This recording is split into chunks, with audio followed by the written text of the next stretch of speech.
This conference will now be recorded.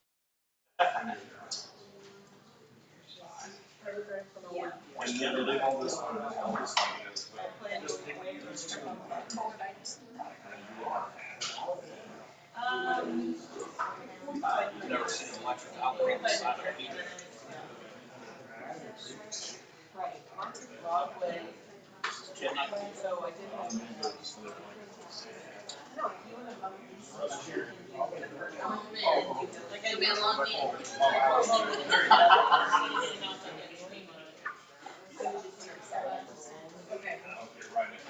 always good about saying, let's wrap this up.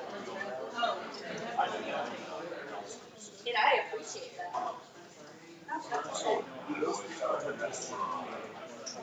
Oh, yeah. He's the one. He's the one who does it.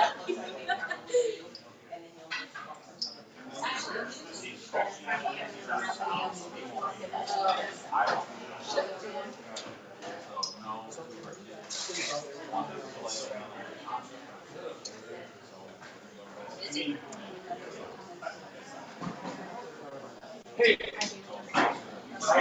One way or another.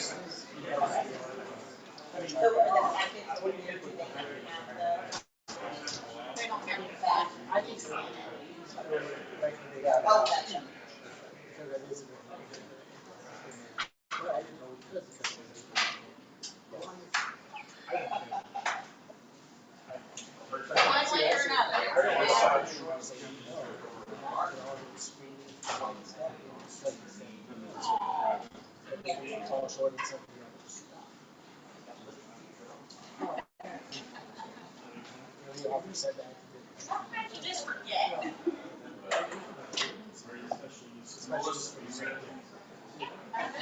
Matt, are you ready? Sure. Where?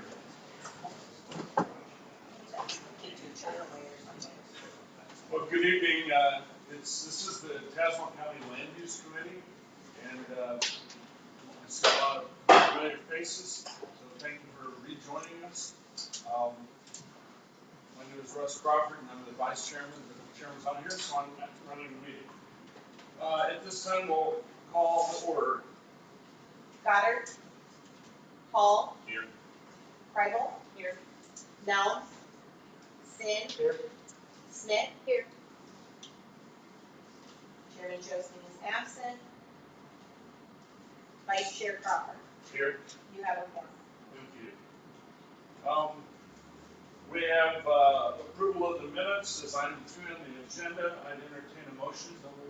Motion by Sin. Second. Discussion on the motion to approve the minutes. They are in the packet.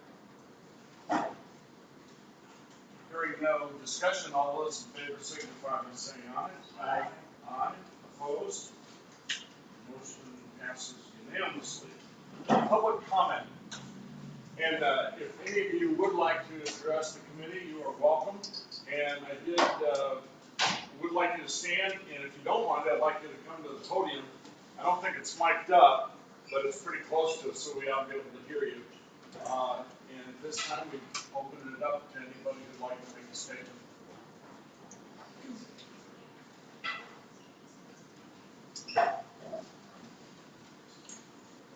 Hi.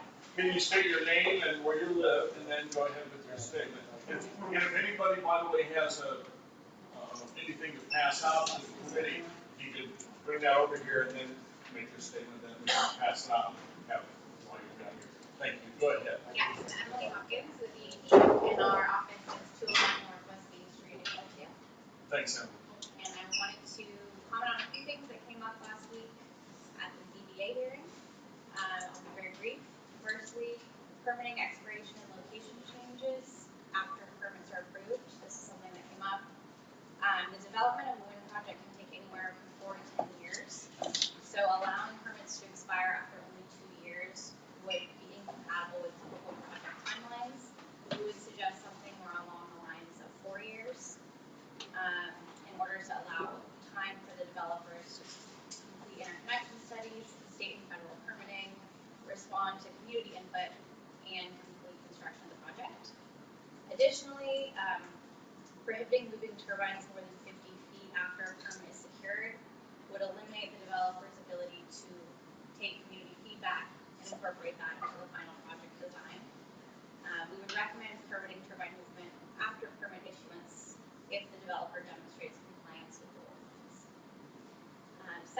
I wanted to touch on sound and shadow flicker, which also came up. EDP currently performs extensive sound and shadow flicker modeling for project operations, and we use really conservative guidelines in that modeling.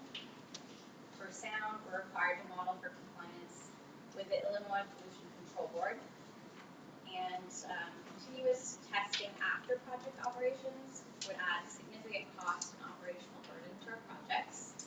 Unless the height of the turbines or the path of the sun changes, there shouldn't be any changes in shadow flicker. Regarding sound, if the county is seeking confirmation that the model is accurate, the model we run prior to construction is accurate, it is industry standard that a single test post-construction would be sufficient to confirm the accuracy of the model run pre-construction. Thank you, Emily. Other questions or comments to the committee?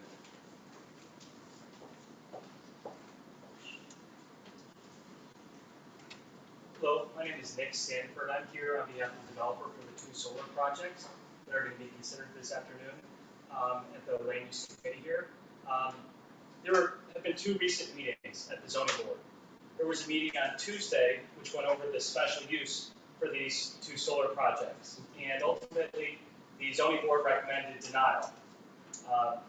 On Thursday, the zoning board of appeals considered the text amendment to the ordinance regarding solar and wind, and at that meeting it was the advice that was given that there were 2 standards basically for the zoning board to consider under the new solar ordinance.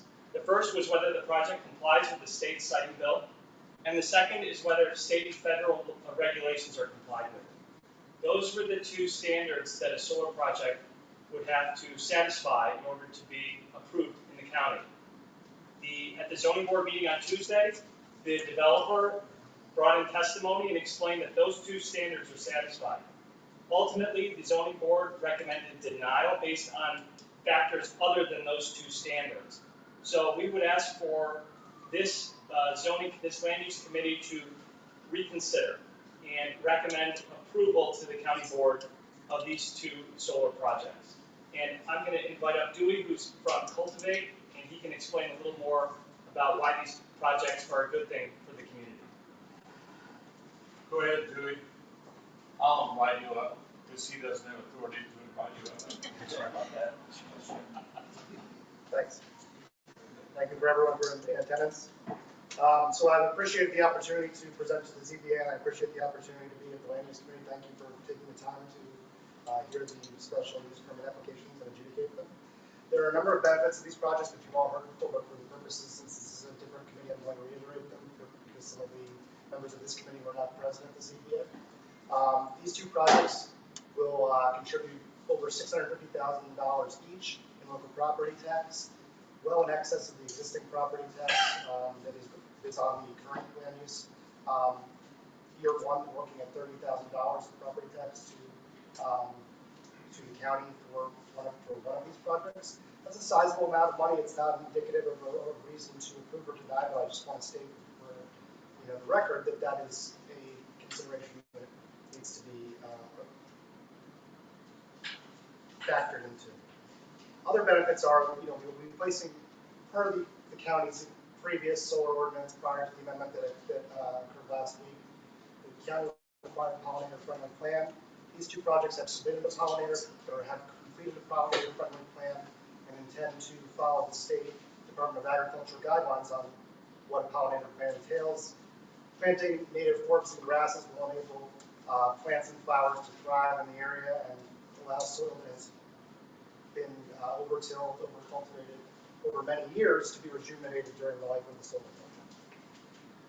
While some of the opposers did mention that they are, they took issue with this, I would contend that these are low-use, low-impact projects that have, once constructed, have a minimal impact. Some of the statements that occurred about the visual aesthetic of the projects focused on projects during construction. I think it's really important to note that a pollinator-friendly plant is aesthetically pleasing once in operation.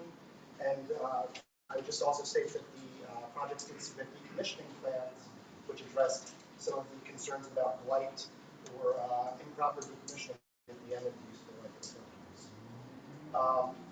Roughly $7 million per project would go into the state economy.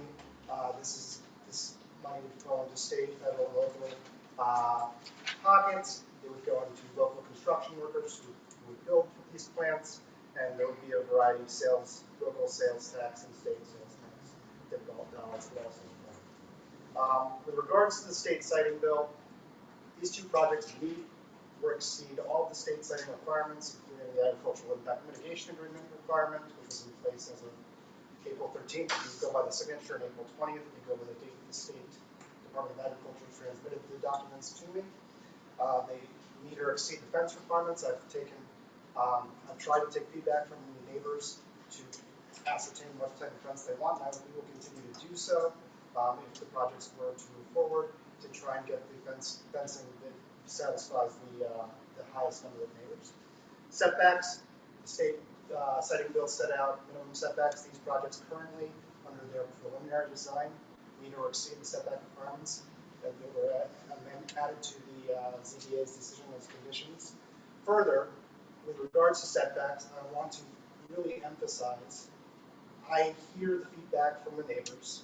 I take that very seriously. I like to think that I'm an empathetic and sympathetic individual. If that's not coming across, I apologize. But we are actively working, I'm actively working with engineers to try and increase significantly the setbacks for the neighbors along Isley Road and the neighbors to the north. I can't make miracles happen in regards to that, and so I don't have a drawing for you today on what that might look like. However, I do anticipate that, regardless of your decision, when these two cases go to the county board, I will have an updated drawing that has even more significant setbacks that partially address some of the neighbors and opposers' concerns with regards to the aesthetic of the projects. That's a promise that I'm making. It's not something that can be adjudicated right now. We meet or exceed the height requirements as set out by the state bill. We meet or exceed the sound limitation requirements. We've proposed a variety of vegetative screening along Isley Road and Springfield Road. We are open to increasing that and taking feedback from both the county and the neighbors. And finally, the variety of local permanent and state permanent requirements that are present in the state siting bill are met or exceeded by these two projects. So for those reasons, I realize that Land Use Committee has heard, many members of the Land Use Committee have heard about this project, so I'm open to answering any questions either now or throughout. Thank you for the time. Thank you, Dewey. Are there any others who wish to address the committee? Go ahead. I have a handout. Thank you.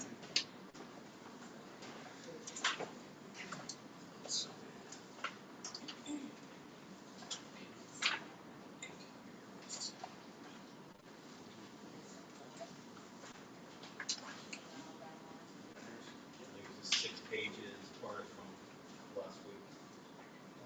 My name is Matt Hoffman. I live at 20419 Icy Road. And I just want to take a few key points to last week's meeting for the people that were not present possibly. The city of East Peoria, I have a written document that they do not endorse the solar farm projects. Because they're actually, these projects are within a half a mile of their city limits, and they have some say so if a project is going within a mile and a half of its jurisdiction. There is a link to this statement. Number 2, on the application from Cultivate Power, this is from the HOSTA application, and I'm assuming that the cabinet was similar. It says, see application narrative. So I kind of analyzed question number 5 that the ZBA has on the special use permit. On page 2, there is some possible false statement on like number 1, that the site should be situated as to minimize adverse effects, including visual impact on adjacent property. No matter how many trees and how tall the trees are, we will always see the solar farm, solar panels. There's a little bit of high ground there. even though they put up a 7-foot fence, it will be, solar panels will always be there, so I disagree with the statement that it will affect our visual impact.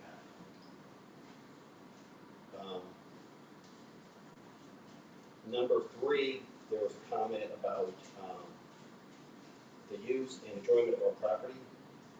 I think all the landowners on Ivy Road will disagree with that. It will not impact our, we might have much enjoyment of the property. Number 4, shall not substantially diminish or impair property value. I think Jane Chapman did a wonderful job of presentation that if you live across from a solar farm, there's no impact studies on our situation out there in writing. So the case studies that was called out on Dewey's application are not 100% accurate to our situation. I think there would be less people interested in our property when the solar panels are there than there are now. So our property, we will not get full maximum value out of our property if there's less people that are interested in our property. Page 3 of the attachment, question number 7, which is probably from a 5 years impact on half a mile of a livestock feed. There is a couple locations, but they're on the south side of 98. Maybe not a big deal, but I'm just pointing that out. On number 11, on the bottom of page 3, answer number 11.4, as far as being in wetlands, I talked about how the civil engineering plans and the road coming off of Springfield Road, the plans were not very good and adequate about all the wetlands that are on that property. So I think they could have done a better job with those plans, not impacting. Page 4 is a copy for everybody to understand where Pikes Zimmerman and I think the mayor are coming from. Obviously, the mayor would have to approve this letter before it was sent out on that they are not endorsing these 2 projects. It's within a half mile of their borders. Page 5 shows a map of where the substation is, pointing to in purple. And the reason for this project being put so close is because of that substation. And what East Peoria is limited in growth to this area only. They are landlocked on the river to the north and to the west.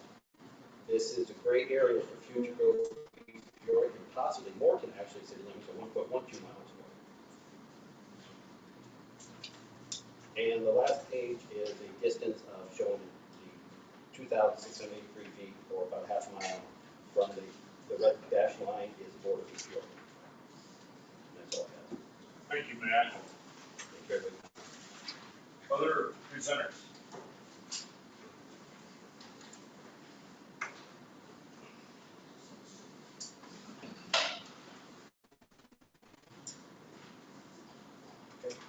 I'm Matt Chapman. I live on Isley Road in the Gleason Acres subdivision. My home is directly across the street from the Hosta solar farm. And so the impact of these potential solar farms, we feel it very, very strongly.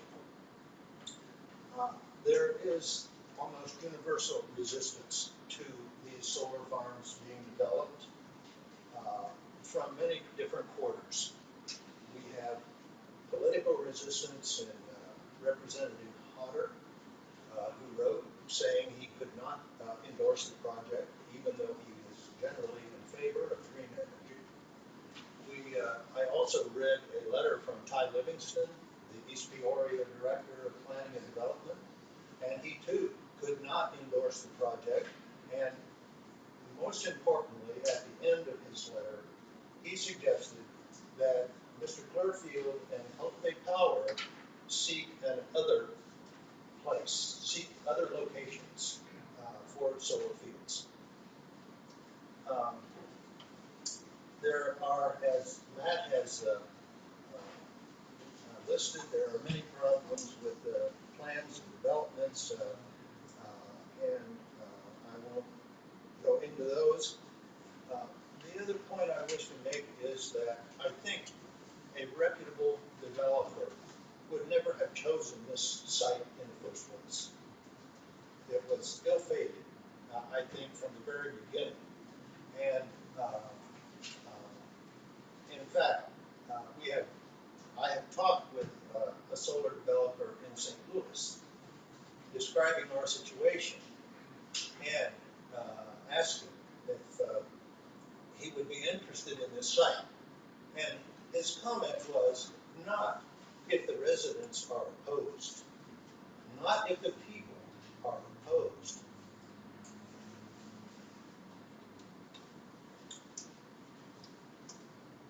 Other resistance has been reflected in the Zoning Board of Appeals, which voted down, unanimously voted down, both the hostile field and the Hatman field at the last meeting.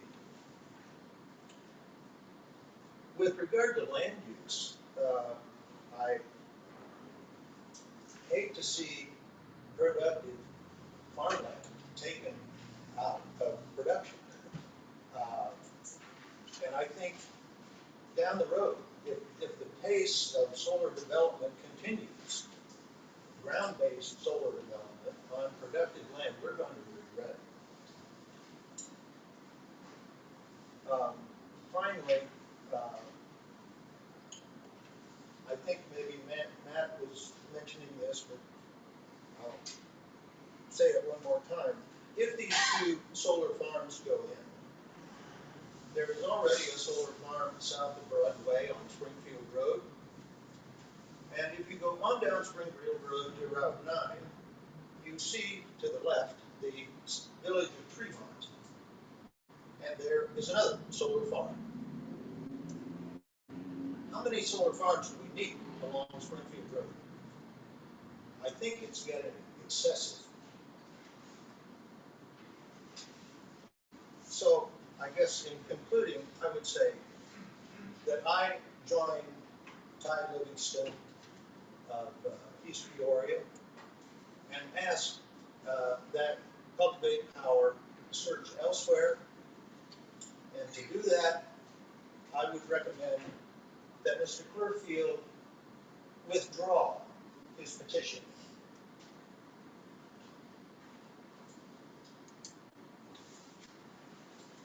Thank you, Max. Other speakers?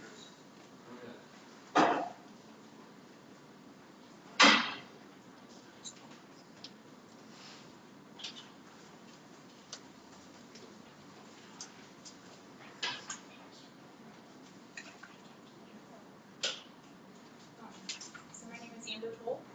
Full address?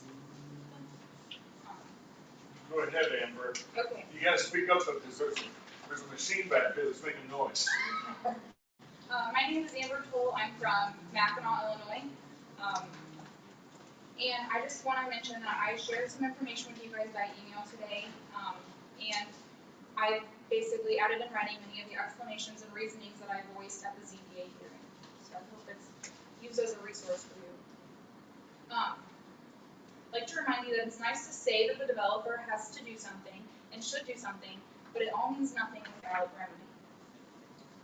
So if at any point, as you're reading through these suggestions, if you think, oh, that's not necessary, I'd like to remind you, I want you to remember a couple of things. One, anything is possible in the next 6 decades. The county is never going to be hurt by having access to more information. Number 2, success is built on the ability to do better than good enough. First thing I'd like to address is that I feel strongly that the LaSalle factors still apply to all wind and solar cases. I provided you a letter from UCTC's attorney, and it is his expert opinion that all counties must continue to evaluate wind and solar projects using the LaSalle factors. He explains the reasoning below. You can see the detail for that on page 2. It's agreed upon by vast majority of zoning lawyers that have discussed this issue, and that the act does not remove or dilute the county's obligation to consider the LaSalle factors in evaluating commercial wind and solar projects. The next item I'd like to touch on is aircraft detection lighting system. This is very important to the rural residents. In the language I suggested, I said it's suitable, meeting the FAA obstruction marking and lighting requirements. This means that if new research suggests that it is unsafe for any reason, this requirement can be waived. But once they're built, we cannot go back and require it at a later date.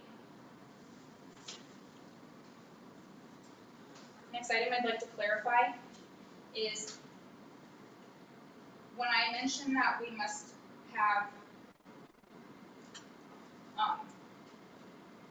interest in any physical modifications, I'm not talking about routine maintenance of like-kind parts. I'm referring to large components that alter the facility. This provides accountability and it keeps the county informed on what's going on. For inspections, I want to make very clear that it is so important that we are using independent certified inspectors. If you were purchasing a home, would you ask the seller to perform all the inspections themselves? For interference, I would really like to see some additional thought put into this.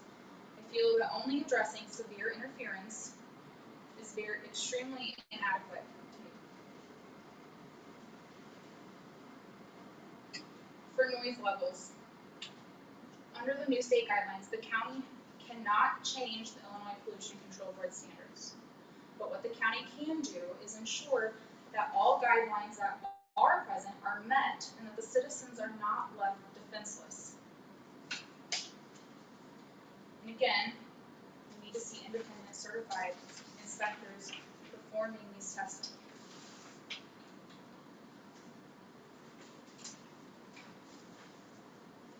And last point for the wind ordinance is, I know from the discussion around decommissioning that there is at least a sliver of doubt in your faith towards this company's long-term accountability. I'm grateful to see the level of care that you guys have for decommissioning plan protecting the county's financials. But I kindly ask that you apply the same level of care to protect the quality of life of the citizens and for the natural resources that we are blessed with, making this a thriving agricultural area.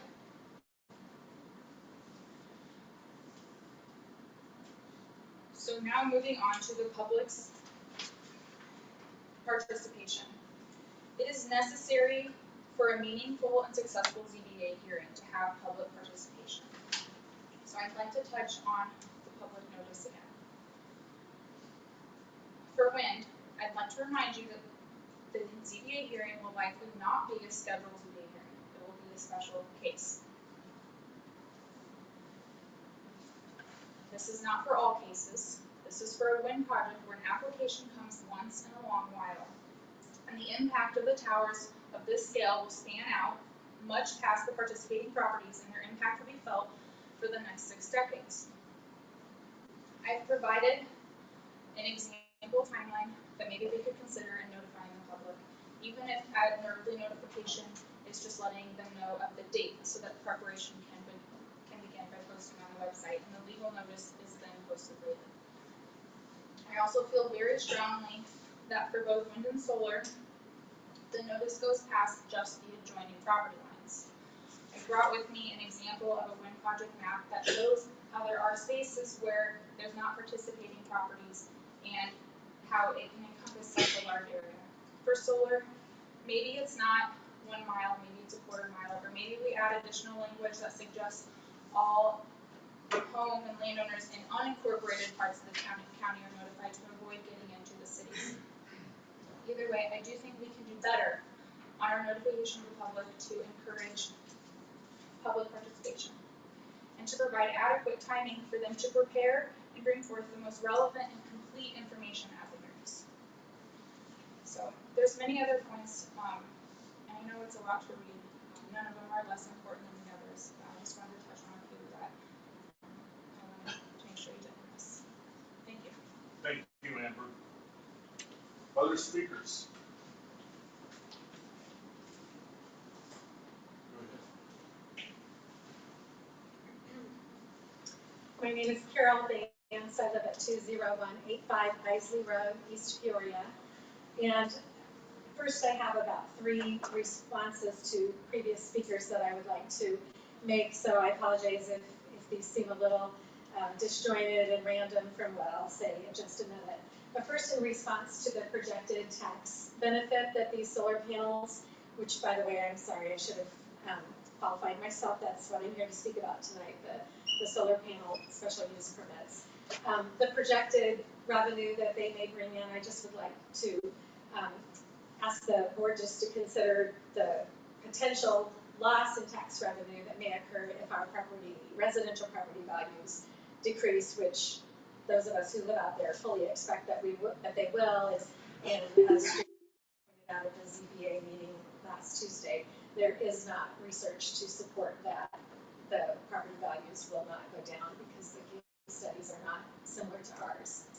I also just would like to share that my understanding of special use permits is that they are temporary.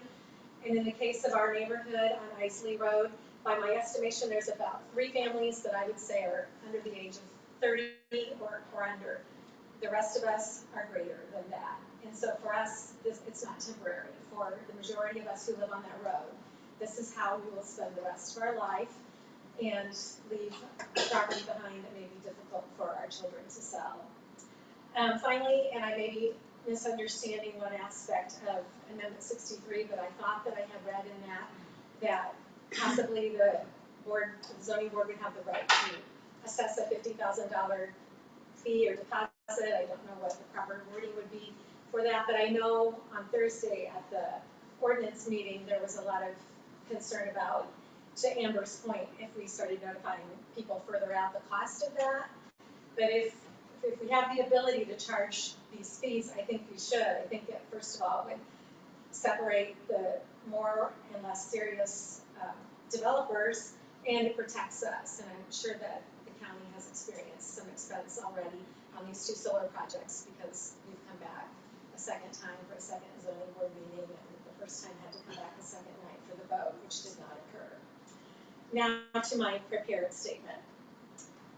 Considering these solar panels are not recyclable in many states right now, including Illinois, so the only disposal option is trucking them out of state at cost and then paying a hefty fee to have them recycled, or pay a far smaller fee, but a fee nonetheless, to have them thrown into a landfill. I don't see how this can be labeled an environmentally friendly program or be a responsible use for productive farmland. I'm also bothered that many documents required by the Tazewell County Zoning Board for a special use permit were missing from both Cultivate Power's first and second applications. The ZBA's own language states, the following information shall also be submitted as part of the application, referring to many documents, but I will only mention the ones missing from Cultivate Powers. Proof of request for proposed interconnection from Ameren, pollinator-friendly plan, wetland delineation and subsurface drain tile survey, agricultural impact mitigation agreement, equipment selection, manufacturer specifications, and installation methods. All these documents, while stated as required parts of the application, were not submitted as of the zoning meeting on May 2nd. We have since been told that the AMA has been submitted, and I know that Dewey mentioned some others perhaps that are somewhere in process. I wasn't really able to follow all that, but my point is we did not have them at the time of application, which the ZBA's own language states that we should, and so any of us who were concerned did not have that information to help prepare. I understand that some of these reports may be costly, and I'm willing to be reasonable and not require someone to procure expensive tests and reports before they know if their requests have been approved, provided the ZBA changes their wording to reflect this first. However, presenting the equipment selection and specifications would have cost Cultivate Power nothing. The AMA is required by the state, and it seems to me these projects would be dependent upon interconnectivity with Ameren. In addition, as a resident on Isley Road, I'm well aware of water drainage issues on that land, already causing water to stand on the road and fill the ditches on both sides. The wetland delineation and subsurface drain tile survey seems like a critical report for these particular special use requests. By my estimation, 4 of the 5 missing components on May 2nd were either available at no cost, were required by the state, or are necessary to make an informed decision. And all reports are stated requirements by the Tazewell County Zoning Board. In addition to the missing reports, the applications contained unanswered questions, mislabeled and missing exhibits, but the most egregious problem might be that one application was not signed by either the applicant or the owner of the land, and the other application had only been signed by the applicant. I wonder if these applications are legal or binding at all if they're not signed. I feel that Cultivate Power demonstrates a pattern of carelessness, incompleteness, and disregard for stated procedures, and therefore, these 2 applications should not be passed with so much missing information and lacking signatures. Thank you. Thank you very much, Carol. Other speakers?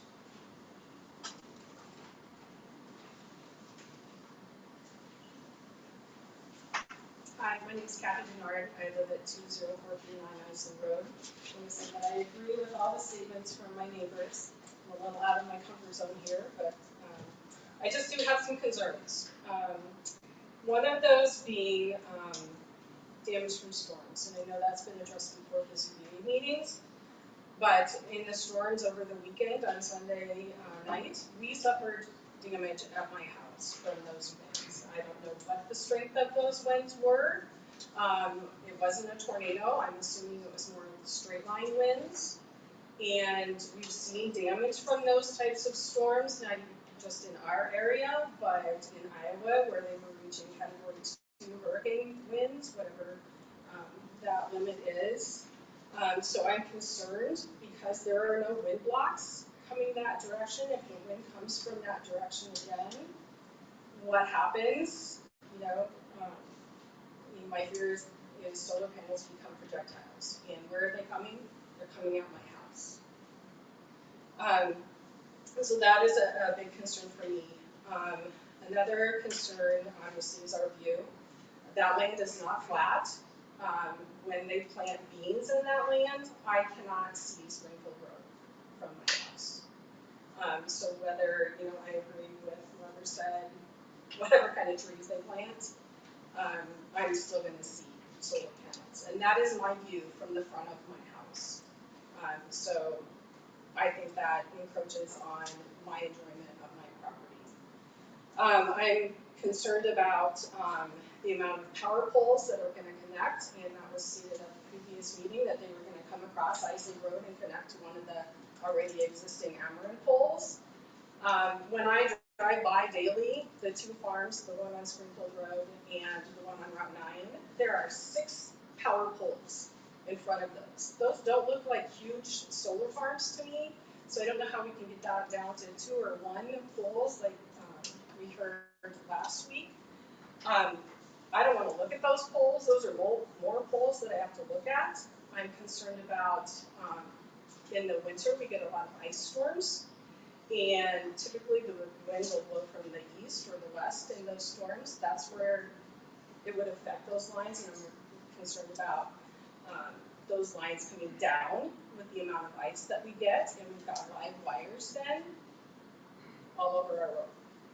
I'm concerned about surges coming through there, coming into my house, affecting all of my appliances, all of my electric system in my house.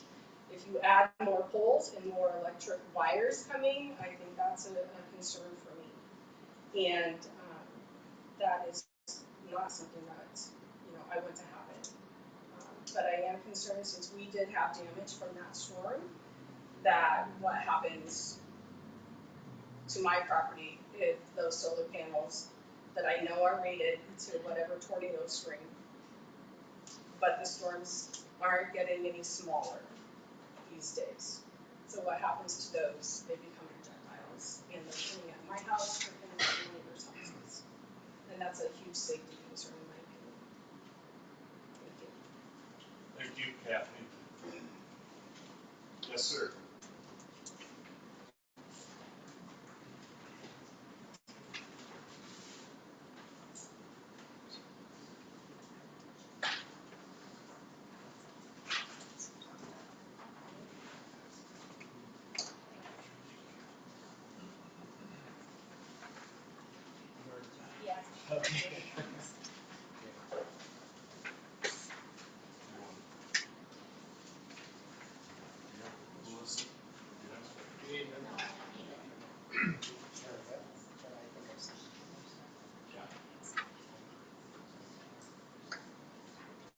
name's James Steele. I'm the senior pastor for Victorious Life Bible Church. If you look at your map, there's the area located in green in the middle of the paper. We own about 100 acres there along Springfield Road. And I represent all of our congregation are here tonight, and all of our 100 members are in opposition to this installation. I think one of the greatest impacts it's going to have is future development for East Peoria. It would detract from any future developments. You can see the red areas where they propose to put the solar farm in is right in between two blue areas, which is residential. I think the law was, wherever there is agricultural area, you can't oppose a solar farm, but this should be an exception because there's an agricultural area located between two residential areas.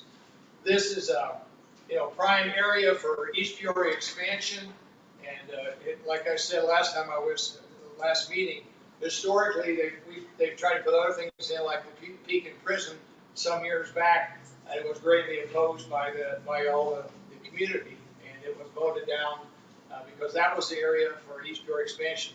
I think the fact that Ty Livingston, who is the director of the community development in East Peoria, is opposed to it.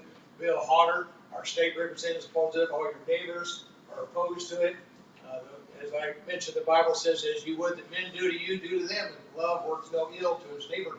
This will work ill to the neighborhood. And it's not a good thing. And so we just want to make sure that, to go on record, that they're against it. We think it would be a mistake. It would not be in the best interest of the community development. Thank you. Thank you, Pastor James. Others?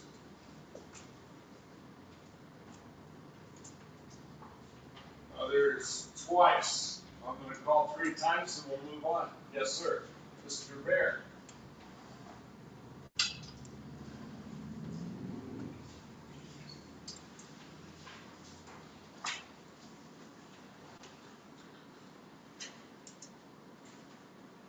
My name is Tim Bear.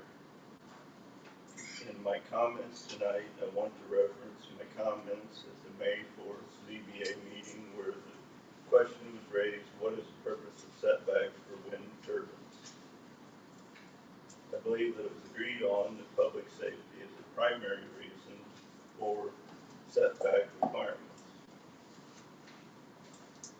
It is good for us to consider this issue carefully, as it appears that some WEX supporters seem to think the only purpose of setbacks is to make it hard or impossible to build wind turbines. But the issue of the proper setback distance has nothing to do with the idea of supporting or opposing wind turbines. Rather, it has everything to do with public safety. As we consider public safety, we should probably start with known hazards of wind turbines. In the last year, reports and videos have come out of wind turbines catching on fire, dropping blades, flinging ice chunks, and falling over. These listed hazards are the known hazards. There are probably other hazards that I am not aware of. But for myself, I am most concerned with fire, as under the wrong circumstances, a wind turbine fire could have devastating consequences. I want to draw a picture which is real and happens almost every year. In October, generally the crop is fully mature and is dry, which leaves the crop, or if harvested already, the crop residue, vulnerable to fire. Let us consider, as is common, the crop and crop residue in this dry state, and now the wind begins to blow strongly from the southwest, as it often does. The final part of the picture is a wind turbine catching on fire 500 feet in the air, dropping fire to the ground.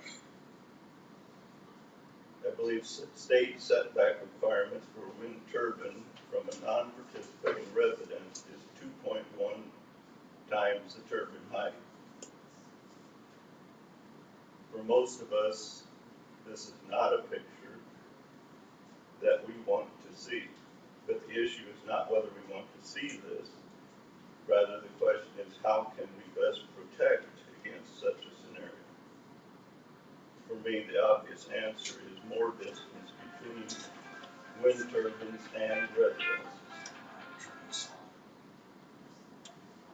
The above scenario is why I suggested to the ZBA that Tazewell County develop its own much improved setback requirements that are only subordinated to state law as long as it is in effect, that become effective immediately upon state law not being in effect or no longer valid.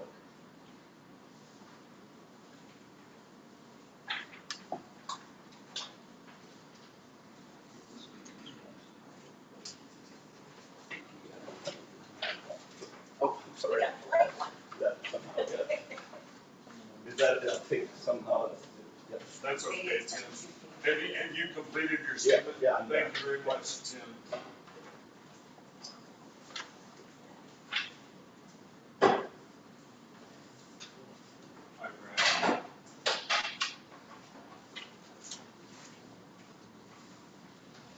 Good evening, my name is Brad Long, I'm from Mackinac, Illinois. I'm representing United Citizens of Tazewell County this evening in regards to the wind ordinance. I want to thank you all for your participation and your attention to all the details on this ordinance. I would like to just, I know you know well that the county board, half the county board members voted for our United Citizens of Tazewell County wind ordinance. And there were two or three, I think there were three other board members that said that they would have voted for it had the state not stepped in and overruled the authority of the counties. So I would like to encourage you, if you are going to make changes to the wind ordinance, I would encourage you to use the setbacks that were established or included in the United Citizens of Tazewell County ordinance in the event that there is some delay in the compliance date regarding the state law. So that way, if there is a delay, that we will be well suited, we will have those setbacks in place, and they can always be changed when the state comes through with what they've got. We're not, you can put those setbacks in the event that the compliance date is delayed, and that's what I would encourage you to do. The other item I wanted to discuss this evening was the insurance issue. I believe the Tazewell County proposed amendment has insurance limits of $5 million per occurrence and a $10 million aggregate. I would encourage you to increase that to at least the $10 million per occurrence limit with a $50 million aggregate. I previously worked in the insurance industry, and I had clients that purchased limits that were at least that much. Now, I did a little bit of research today, and EDP's net income for 2020 was $612 million. In 2019, it was $522 million. Invenergy's net income in 2021 was $721 million. No, I'm sorry, $721 million. And in 2022, it was $746 million. Now, I believe with those kind of numbers, they can afford to provide higher limits of insurance. I mean, at least a $10 million per and a $50 million aggregate. So I would encourage you to include that in your text amendment, your ordinance. That's all I have to say. Thank you, Brad. Thank you.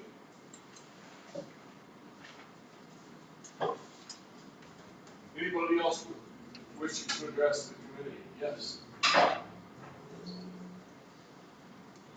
You have the floor. Pass out tonight. I think I emailed, I'm not sure what her name is, but I did email my speech that I made last week to the zoning. The name and the I'm place. sorry, Kelly Reisinger. Kelly Sands Reisinger. live at 25880 Boynton Road in Delavan. Thank you, Kelly. Sorry about that. So I think this is kind of impromptu. I don't have anything prepared. I just really want to highlight how we need to look at how our county is, we're being targeted. We've got people on our backs. They want our land. It's getting incessant. And I honestly feel attacked. It makes me feel a little bit threatened, like my personal security is being threatened. Everywhere you go, I just keep seeing changes. Putting up this here, that here, changing this, ripping out trees. I mean, I do a lot of driving, so I see a lot of things. And I just want to highlight that we are in a primary for development, and especially in between Delavan and Hopedale, I feel like there are so many opportunities for people to actually put things that we need, services, a grocery store. I mean, we lost our grocery store when this last project went through. I don't know if EDP or Horizon had offered our corner grocery store owners money or what happened, but somehow we lost our grocery store, which it is difficult to support, when we have maybe cheaper services that we can get in other areas, but I sure would like to see another one, in our area, rather than have all this land being, taken away for, solar farms or wind projects that aren't really going to give us the services that we need out in rural areas. So I'd really like to see maybe more cooperative efforts being made, between locals and the county. And, if you're going to take something out for production, let's look at how can we put this best to use?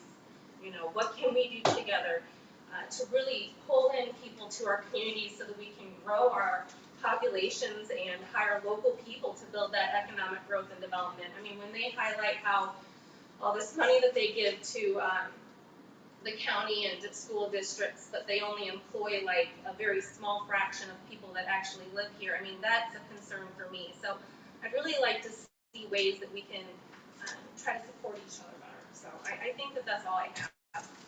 Thank you. Thank you very much, Kelly. Other presenters? Second call for any other presenters to the Land Use Committee on anything on the agenda. Third and final call. Well, again, as chairman, I'd like to thank you for your participation and all the time and effort it took for you to put your remarks together. Because that's actually more work than standing up here. Appreciate it very much. Okay, at this time, we're going to move from public comment into cases. And the first case we have is Land Use 2307, which was case number 2328A, or commonly called Amendment 64, endearing to much of us on the committee as chickens. And at this time, I'll call for the zoning administrator to make comments. So there's a couple of different items here. One of the items looking to be amended under this proposed amendment is in residential districts, we've allowed an increased size of accessory structures by special use. Commonly, we see anything increased in this manner as a variance. So cleaning up the language to allow accessory structures in residential districts to be increased via variance instead of a special use. Then we move on to our favorite, our chickens. In rural residential districts, you're allowed to have any number of farm animals, goats, ponies, pigs. However, when we redid the chicken ordinance, we required the rural residential district to comply with the special use requirements in R1 and R2. So again, just cleaning up that language. If I can have a goat, I should probably be able to have a couple chickens in a rural residential district. So the chair would entertain a motion to approve and recommend case number 2328A to the Castle County Board. Motion by Sid, second by Sarah Smith.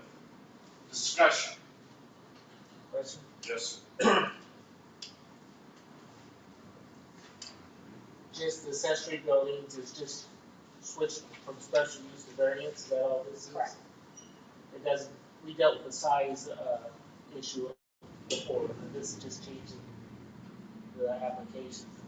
From a special use to a variance. Thank you, Mr. Sin. Other discussion on this motion? Hearing none, all those in favor signify by saying aye. Aye. Aye. Opposed? Motion carries unanimously. Next, we'll go to land use 2308, which is case number 2329A, amendment 65, which is the sort of notice provisions. Check. So this was where the amendment 63 back in January was approved to allow more than 45-day notice for Class A requests.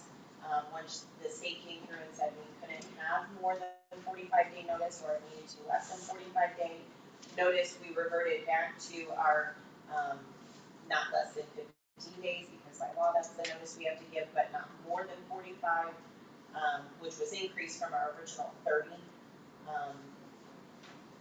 So again, this is just our notice to adjacent property owners, publication, things of that nature. I would like to add that we'll do our due diligence regardless to give as much notice as possible.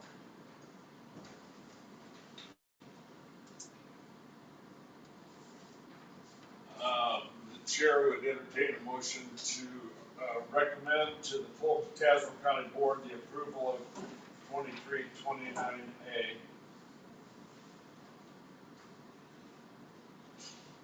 So moved. So moved. King. Second.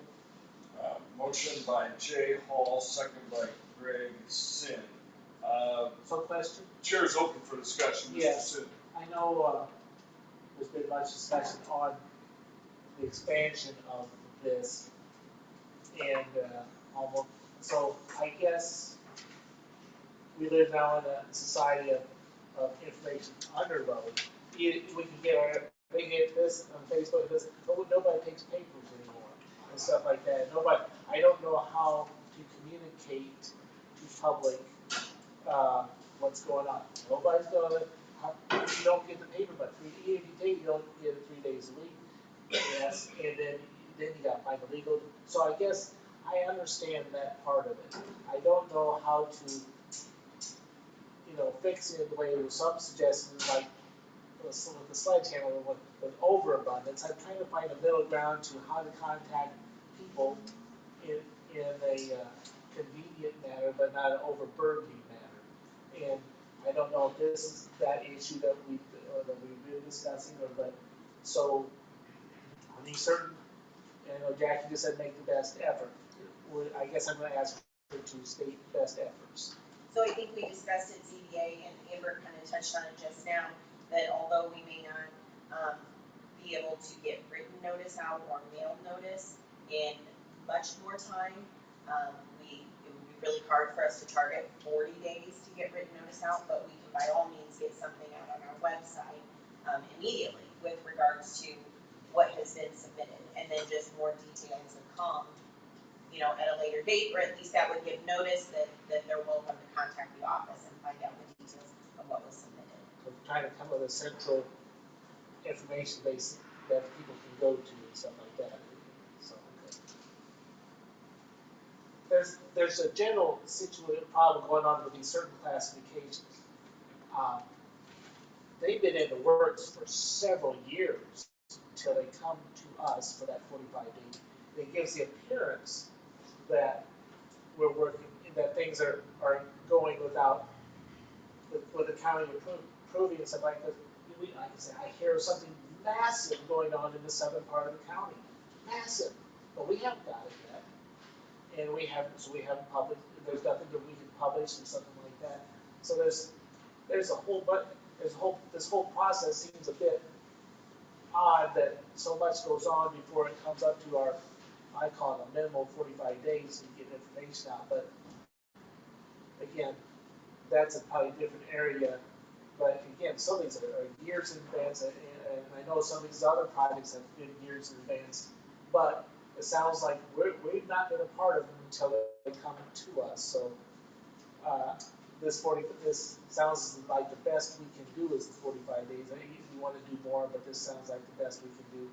And I was trying, at the very least, it sounds like this could be, if people start knowing this is the pattern, that maybe it's something we can advertise to look for, something like this, so. I think there's a problem with how this is going, but I am in agreement with this amendment to place further on better than what we had, so. Thank you, Mr. Sin. Other discussion on this?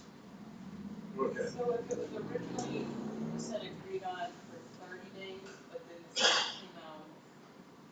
So we have 30 days. We heard the cry of the public that they wanted more time notification. So we changed it that it was going to be more than 45. So what would happen is our filing deadline is last Friday. We would actually move it to the next hearing. So it wouldn't come to the next month's hearings, but the following month.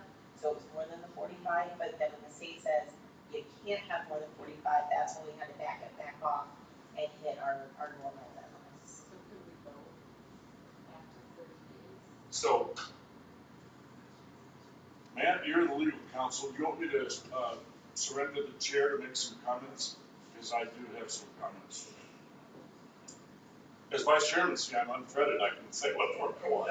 But as chairman, I have all this gag order stuff. Yeah, I mean, you're a better parliamentarian than I am, I think. Well, okay. All right. What I'm going to do is I'm going to wait until all the members are pretty much that. Doesn't mean you can't speak again. And then I'll make some comments, but especially on your comment, Randy. Other comments? Okay, I'll do it now. So I've got some problems with what happened at ZBA on this issue. I agreed with testimony that our website should be used more. I also agree that what we all know is the website needs to be improved. I also agree that we go up to 45. I would like more than that, but I can't because I don't want to be in violation of state law. You bring those brilliant people to bear upon you. But I heard, Randy, probably the same thing you heard. I heard maybe the minimum would be around 30, and I could live with that. And all of a sudden, in my ear, out of the chairman of the ZBA's mouth, boom, we dropped down to 15 again. And I was shocked. And I would have voted no had I been a ZBA member. So, I guess what I'm trying to say is the chair would entertain a motion for you to increase the minimum number of days. Remember, one of the things that this guy named Crawford said in the meeting, we wanted to honor 3 criteria. One criteria is we didn't want to change the way Melissa and Jackie run the office. In other words, we didn't want to throw off the entire 2023 schedule. That sounds little if you're just watching, but it's a lot of money, and it's a lot of reprinting, and a lot of reposting, and a lot of stuff you don't even want to know about. So it's to honor that is one thing. The second thing to honor was the need for our citizens to have as much time as possible to be warned. And it's not just to be warned to come to a meeting, it's to be warned to do all the things necessary to prepare to be as effective as possible in the meeting. That's true of the petitioners as well as the objectors. It takes time and energy, it takes money, sometimes it takes legal counsel, shudder the fact. Anyway, so in the third, what was that damn third? What was the state law? Yeah, the third was, so the question is, if you're drawing 3 circles and they're overlapping, where is the sweet spot in the middle that covers, that won't irate the lawyer of the General Assembly or whoever's going to effectuate that, but also maximizes the effort to know and be prepared and to plan, and also doesn't change our thing. I thought in my head, now I don't know a lot, because my wife tells me I don't know a lot, but I think that 30 to 45 would be, unless Becky tells me I'm nuts, that would be a sweeter spot. Your comment about? Just to clarify that I understand correctly, this is for the adjacent property owner notice. Question. By mail. Is this for all special uses? Well, that was it, yeah. This is for the ones that we, the more big ones that we vote on, yes. But how many times we sit, I think they'll say the engineer. We said Class A. Okay, which is? Which is, the adult use, the wind farm, and the solar. That's scratched out, Class A scratched out. It's scratched out because maybe we identified them all, the three. I just want to make sure that was it, because we got so many people who we are delaying build if we take a person with special use to add an addition on. And I don't know how Randy feels, but my feeling was, I wasn't counting all that special use. I was counting these are massive. Right, I would agree with that, I didn't know, because I was reading, I just looked at this and I thought it was everything. no, you're right. So the way it's written there is not for Class A. That would apply. The way it's written there would apply to all special uses. But there was a lot of discussion at the ZBA. They seemed to think it would be a better idea if it was just for Class A. Was my takeaway. So I was sort of hoping. I would agree with that. I was sort of hoping what the committee would do was say, for Class A, it would make that 30 to 45. Correct. And that way we're doing all three sweet spots. Does that have a problem with, what about all the rest of special uses? Can we do those the way we're doing them? So basically the way that it's stricken here, that's how it was worked in as a Class A. We just struck the entire Class A, notification went back to the standard.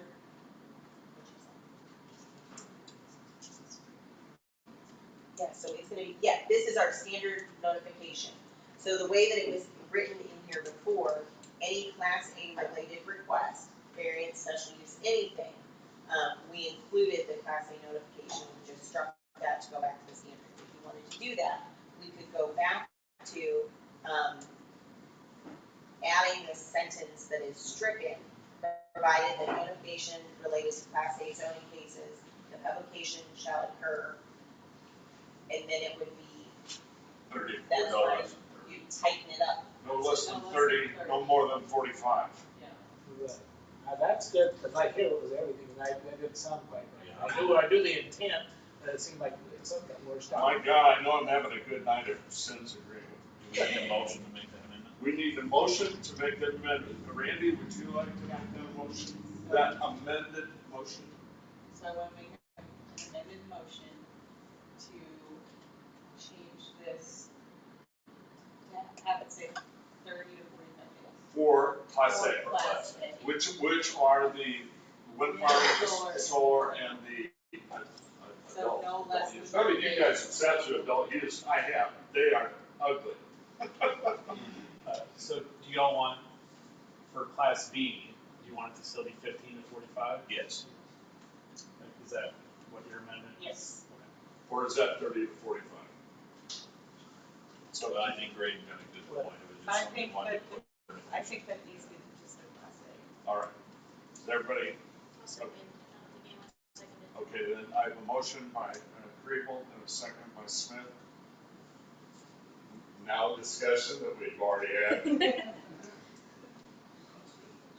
Okay, all those in favor signify by saying aye. Aye. Opposed?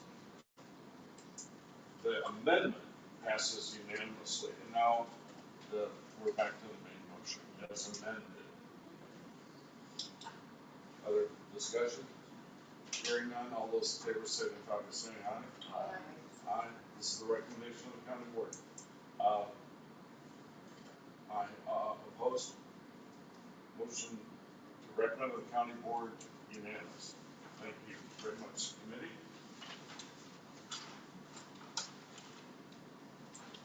that is that.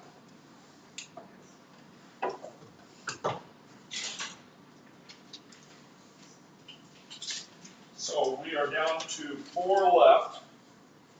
The wind energy, the solar energy, and then the 2 cases that came before us on solar. Now, does anybody care if I stay in that order? Or versus I take the 2 cases and put them down? Then that's what I'm going to do. Is there anybody opposed on the committee to me doing that? Okay. So I'm going to call at this point land use 23-11, which is case 23-37-S, Aspa Solar LLC, special use in Groveland Township. Mr. Chairman, are you going to include 11 and 12 together? We consider them together, or are they considered separate? Okay, I'll ask 2 people that, my legal counsel and my administrator. I think much like the ZBA, that you can discuss them together and then vote separately after deliberations. You agree? So do I. Okay, so we'll discuss them conjunctively, and then we'll vote separately. So you can talk about 2311 or 2312, 37S, 38S, Asta, Cat Nins. It's Dewey, whichever way you look at it. Okay. The floor is open for, do you want a motion? Okay. The floor will, do you want to talk first? Okay. Now, I have to ask a question first before we do this motion, because the ZBA recommended unanimously to recommend to the land use committee denial. Now, if we want to recommend to the full Tazewell County Board the same thing that the land use, or the ZBA did, denial, is this one of those ones where we have to vote yes to get no, or no to get yes, or do we, does it make sense? I mean, I guess you're phrasing, whoever makes the motion to consider it Yes. would either recommend that you pass on the ZBA's recommendation, or they can recommend We change approval, and then Okay. depends on where So is it legal to recommend what the ZBA did, which is denial to the full Tazewell County Board? Or does it have to be worded in a positive? Sorry, I'm sorry. This is about a 50-year-old zoning question that preceded your predecessor. I'm sorry. I'd rather have it sorted out now than at the board. Because we'll be asked the same question at the board. Yeah, we will. Sometimes it's cleaner just to send positive than vote no all the way through, or whatever. And then, I'll be honest, I'm not as young as I was when I went on the board at 25, and so I can't remember what we did. So the land use committee reviews the application, the report of the ZBA, and the recommendation of staff, and shall recommend approval or denial of the findings of fact, and recommendation by the ZBA to the county boards. You can either approve the ZBA's recommendation, which would be a yes to vote no. Yes. Or you can reject the ZBA's recommendation. Okay. But we have So- our own findings then. So, yeah, no, we don't have to create our own findings, but if we agree with the Right, if we ZBA, don't, we recommend their findings. But if we disagree with the ZBA, we've sort of got to create our own findings. But now the interesting part about this is, as I recall, were you present the whole time? Oh, yes. Yeah, so was I. That was the midnight or 1 o'clock in the morning thing. So, they actually created double findings of fact. They had 3 positive and 2 negative findings of fact, because this was very unusual. They didn't know where they were going to end up at the end of the night. And And so they wanted to protect themselves either way, which I thought was brilliant strategy on Dwayne's part. So anyway, so they, after the vote, when they voted that, then they absolutely had adopted the findings of fact to sustain their vote. So if Tazewell County does go to court, they have his ducks in a row, because Matt's gonna be probably representing us. It's gonna be great. Okay, Yes. now, having sorted out all that sort of procedural stuff, we haven't talked about content, but you want a motion on the floor before we do? Probably. Okay. I would entertain a motion to, agree with the zoning board of appeals and recommend denial to the full Tazewell County board, if somebody wants to make that motion. I'll do it. I'll make the motion. Okay. Motion by Smith, is there a second to that motion? Second by Kriebel. Discussion. So, I think there's three things that are at least three things that I think were very well explained that night. One, I think it was very well explained that neighbors could lose property value. That was very well explained. Two, the city of East Peoria, who's got zoning jurisdiction on stuff, said no. That's a big club that does it. Three, the petitioner met all the requirements of the state law. So I'm going to ask our state's attorney recommendation of what do we do now? I mean, there's very compelling things to vote no, but they did meet. I do think that the petition met the requirements, and I guess I'm wondering where we stand from here, Matt. Yeah, so I mean, my position is unfortunately the same as it has been, which is I don't see how you get around in terms of the new statute, paragraph G. And I'd like to point out this also addresses, there was a submission tonight from Mr. Lucan's. Yes, there was. Who speaks to the SAL factors and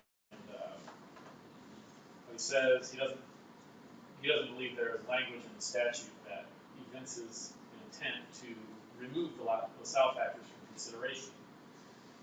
The paragraph G says that a request for site approval or a special use permit for a commercial solar energy facility, I'm omitting some relevant parts, shall be approved if the request is in compliance with the standards and conditions imposed in this act.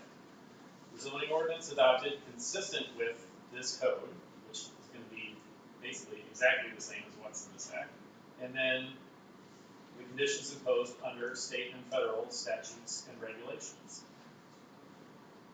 I don't see how we get out from under that. Obviously what I think about it, whether it's a good idea or not, is not relevant. By challenging it with the LaSalle code. Go ahead. That to me is the ultimate challenge, is property values. See, if I could take your memory back to the CBA night. Which one? Well, the second one. Wait. The one where we heard the two cases, which was Tuesday or Thursday? Tuesday. Thursday was the ordinance, right? Yeah. Okay, Tuesday. One of the things that I wanted to know, but I didn't find out, and Dwayne didn't find it out either. In fact, Dwayne was sort of perplexed about whether what they were calling the LaSalle / Sinclair findings. We all call the findings of fact, so we won't have to remember the names. And I've been dealing with those since me following zoning, which is in the late 60s.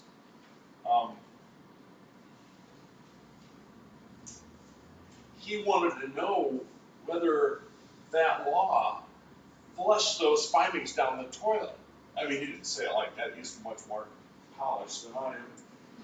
But I'm elected and he's not. So And I wanted to know the same thing. And I think, as far as I'm concerned, Mr. Lukens explained it to me tonight that it does not flush the 50 years of zoning code ordinance and findings down the toilet. I know that the state law would like to flush everything down the toilet except for what they say. That's another problem I have with state law in this case. I've said too much from the chair, so I'm not going to say anymore. Okay, we have a motion and a second in discussion. Did you get an answer to your question? Not really, but it's still in the air. Yeah, okay. And was it? Yes, never mind. Other discussion? So, I guess I don't want to throw the baby out the bathwater on this thing. The petitioner made some suggestions of setback that the best he could, the screening, the this, that, and everything else. And he promised tonight to do some more, but he can't. But yet, well, that's not on paper, so I can't like take that. But still, I think it was good. I don't want to throw all that in, but I'm thinking we may want to fight this, but I don't think we're going to win.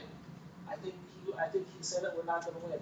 I don't want to lose all of what the petitioners offered the screenings, the this and that. Is that going to go out? Go negative, and then that's. I don't know if I really want it, but I don't know if I got a choice. I don't want to lose what the petitioners offered with some of the special working with the best we can with the neighbors too. Not that I like the whole thing that's going to happen, but I don't want to lose that either. So, is all of what was said with the screening, the setback, is that part of this if it goes down? No. If it goes down, it doesn't happen, so you don't have to worry about it. I don't think we're going to win with the state. So you don't even know if you're going to win at the county board. Yeah, you don't even know if the county board. I don't think the county board's going to win. Even if the county board says no, I don't think. I'm going what our state's attorney says. I think it's going to get overturned. And if it gets overturned, do we still get the concessions of the petitioner? Here's the way that works. There's not somebody in Springfield who's looking at these cases and saying, oh, look what they did in Tazewell County. We better send some police down there and arrest them all. That doesn't happen. What happens is Dewey over here goes back to his boss and says, let's sue those bastards. And they take it to circuit court. And then we really find out whether the people in Springfield knew what the hell they were doing and is supported by case law or not. And you know how that works. I doubt whether they're going to say somebody's all wrong or somebody's all right. And that means at the very worst, the county would be, I'm assuming that the full county board would support what the committee recommends for this scenario. We'd be back to negotiating with. Why would he negotiate if he's got it?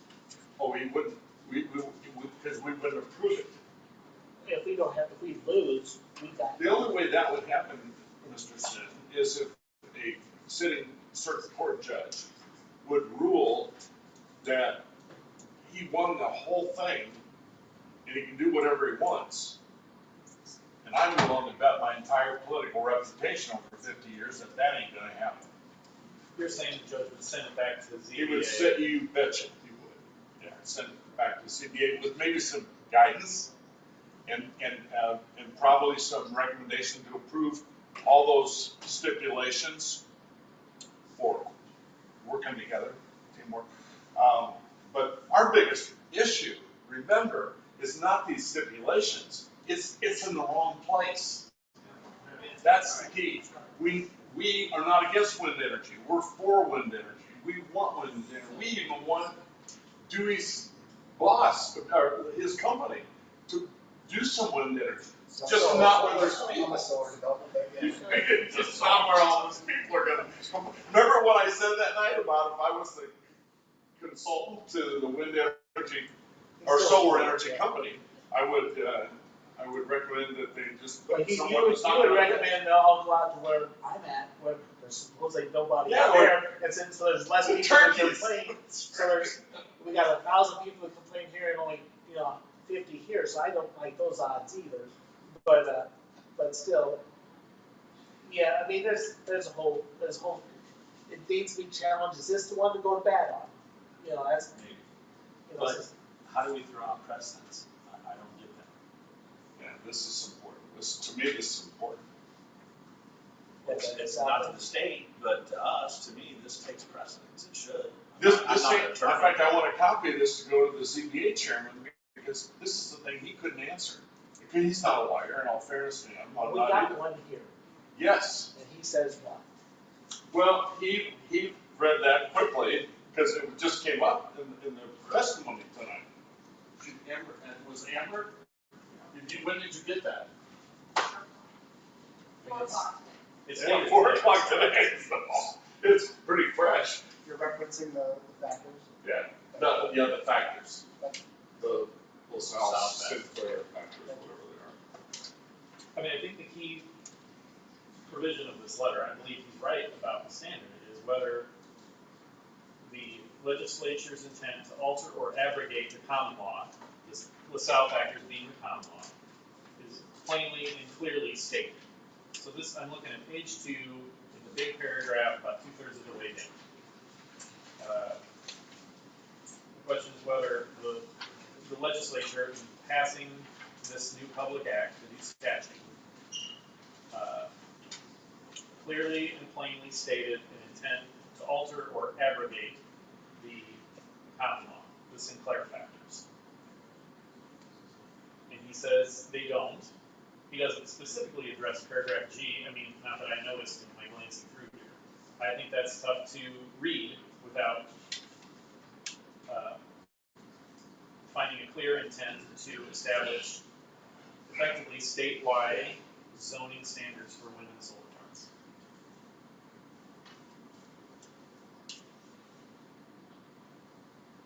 There also was, just a comment on these 3 things that I think you said, Craig. One was reduced property value. I think we moderated that to say we couldn't definitely say that property values would not go up. In other words, if we had no evidence either way, no one thought they would go up. The other thing was the city 1.5, and several people testified about tithe. But the next morning at 9 o'clock, and that was a short night because I didn't get home till after 1 o'clock, I met with the mayor. And the mayor, I said, and I had Ty's letter, and I said, I want you to know that we talked about this for about an hour last night. And he said, good. And I said, did you see this letter? And he said, who do you think approved it? So I want you to know that it wasn't just Ty, it was the mayor of East Peoria, John Paul, who approved every word of it.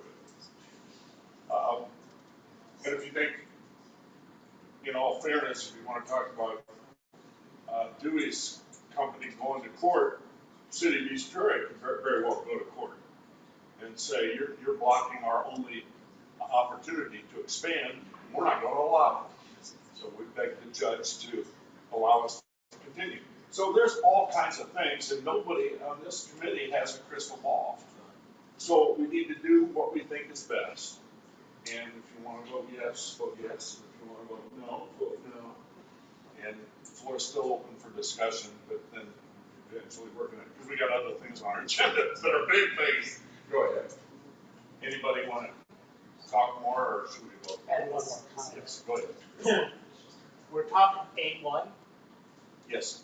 A1, this is intense, this is #1 farm area, but yet at the same time we're saying, well, this all should be developed. Change your zoning, people.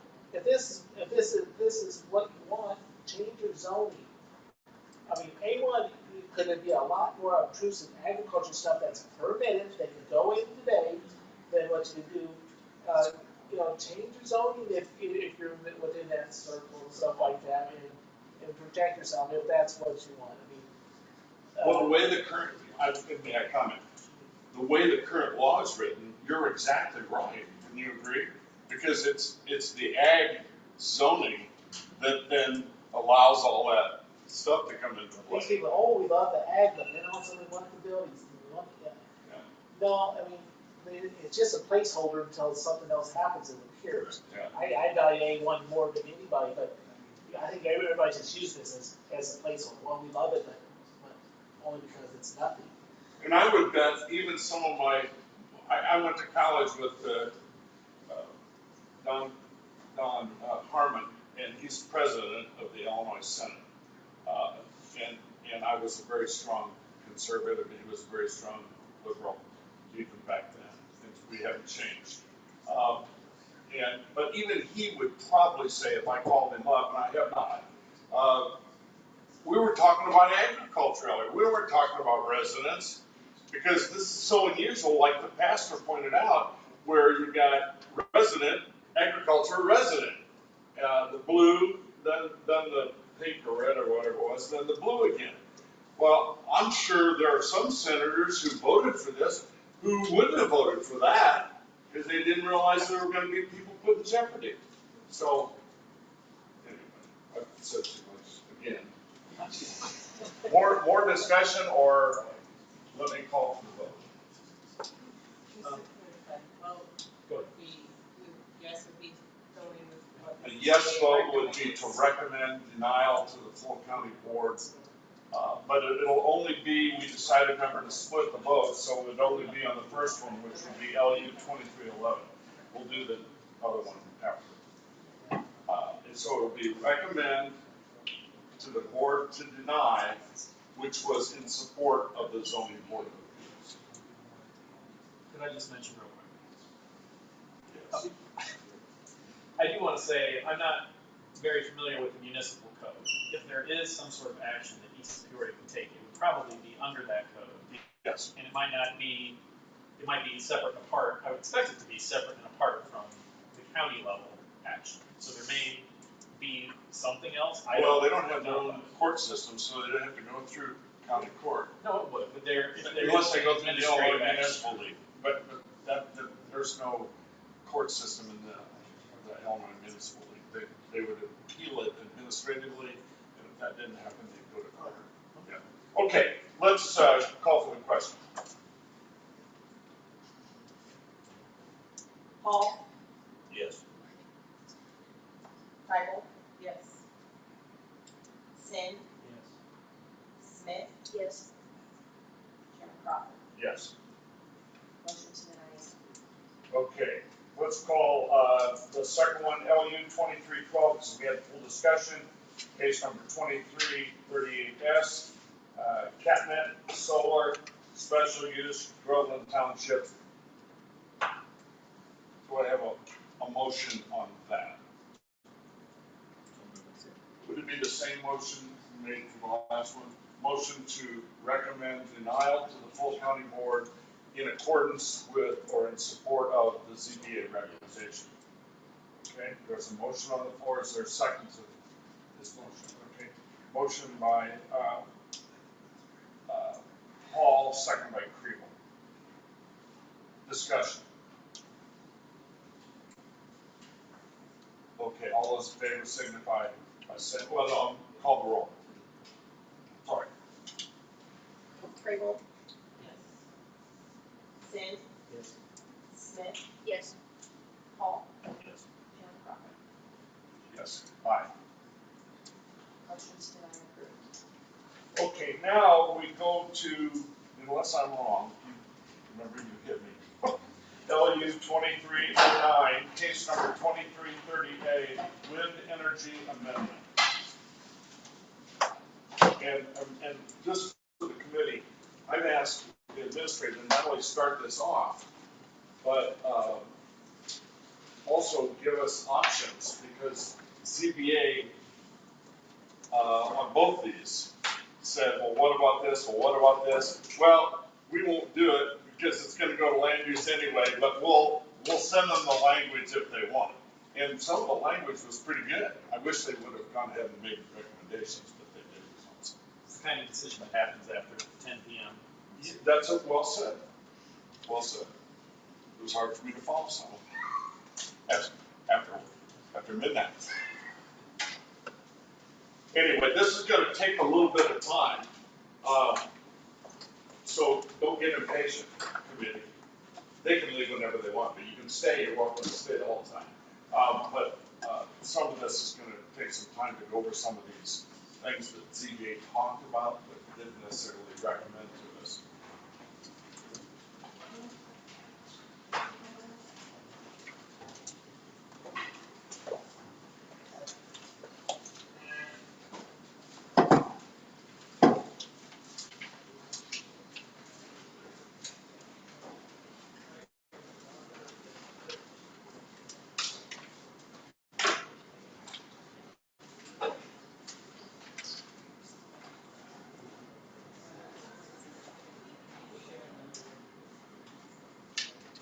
Well, pass this out, save it, don't lose it with all your other papers.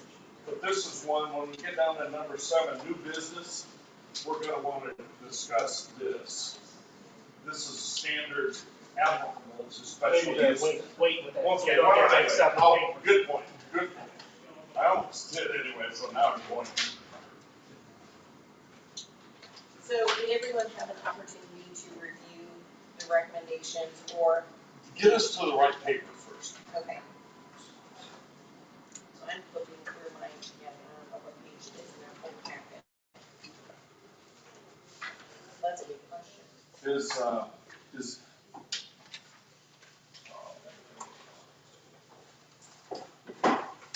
Okay, so I want the one that says case number 2330A. Correct. I have 31A. That's what It's gonna be for that.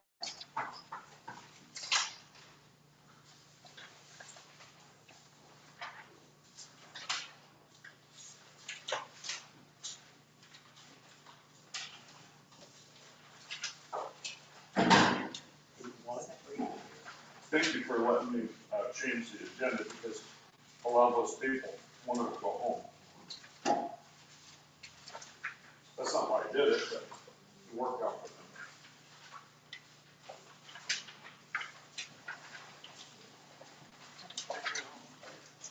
So it's before all those rail splitter letters, right? Start there with Get there. the first one.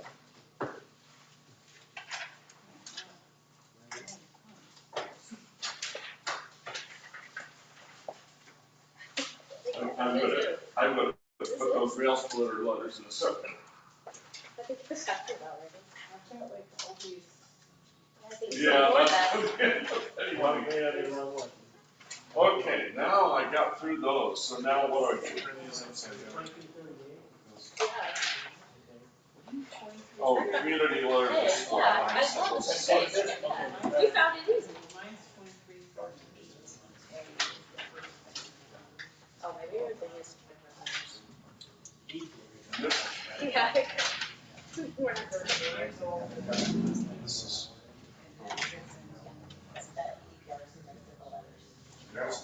This is how many pages were in front of her, like This 5. is the special, okay, so am I getting close? This is the testimony, and this is testimony. Maybe if you would have so many A page papers. worth. Thank goodness you've given us this much space. Okay. No, no. If you would have organized his papers. Oh, is this it over here? 23. I'll just look over your shoulder. I got the agenda. Okay, so we're on, land use 2309, case number 2330A, wind energy amendment. So, do you want to start? Do you want to give the summary as you did the other night, and then I'll explain the packet? Sure. So as everybody knows by now, in January, the state passed a very well-crafted public act, 102-1123, which greatly limited the county's ability to restrict wind farms or wind energy conversion systems. Some of the provisions of this law include that we can impose certain restrictions on setbacks, noise, that sort of thing, but we can't impose any restrictions that are more restrictive than those allowed by the state act. Also, we have 120 days from the effective date of the state act to amend our code to comply with it. If we don't, we lose all ability to place any restrictions on commercial wind energy systems. Let me interrupt right there. So that means, Matt, this is a question, yes or no? We must act tonight and we must take it to the board this month in order to meet that or get close to it. We'll be as close as possible. Yeah. So I We're think we're still 2 days shy. Yeah. I think Yeah. we're 1 day shy. I know, I guess. Memorial Day gives us another day. So But it's the best we can do. Right. But clearly, we don't want to set this off for No, another no, month. And I don't wanna, again, since I agree, I don't wanna get caught up in the minutia and not get something through. yeah, right. And So But we can always make it better later, your point. Yeah. it would be the end of May, would be, I think May 30th is the 120 days. The county board meeting is May 31st. So if we, and everybody said that was okay, without, we Well, don't need a special meeting? I don't think anybody expects it to cause a problem. let's put it this way, half the counties in Illinois would be worse than I think it'll be more than half. Yeah, even that's on us. I mean, we're moving faster than a lot of counties, and I don't think that's gonna be a sticking point for anyone. Thanks a lot of work from this committee. Yes. So, And that. we have to,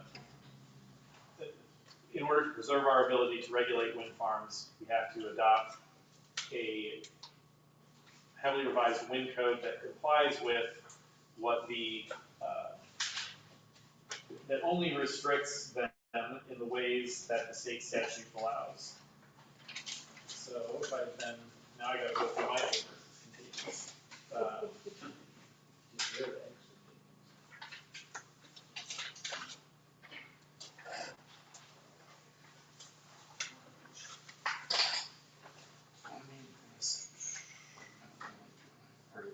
I guess maybe the easier thing for me to say is that Jackie has, the version of the amendment, which was before ZBA, had some of the restrictions we were entitled to impose, but not all of them.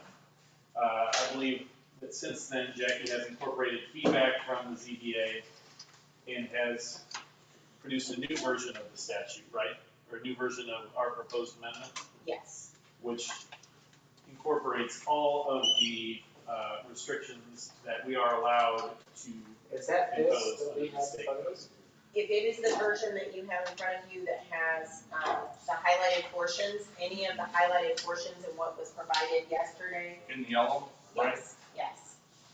Those were included after last week. It doesn't look like they have any yellow. That's also, we're lost. So. Oh, it is yellow.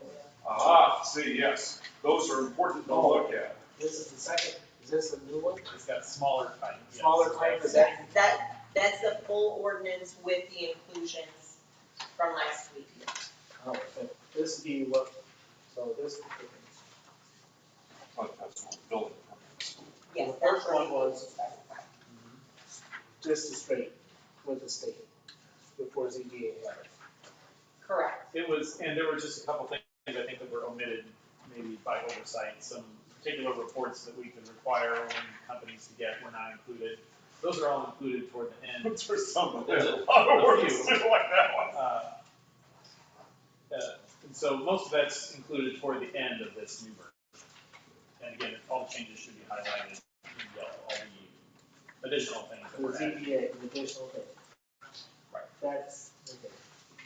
Don't know this, I couldn't quite follow any of it, but, whether, there's so many. The packet included everything today. That's why I sent them out as separate documents yesterday, so you could kind of read through them independently.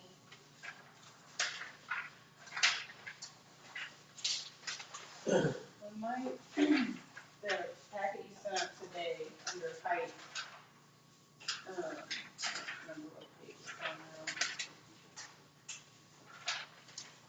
There's this discrepancy between this and then what, the packet you sent out today. This says under height that the tower height must comply with FFA regulations and may exceed the height allowed, but on the one that you sent out today, the packet said may not exceed. Let me see which version was in the packet. Let's see if I can find it now. Just have it.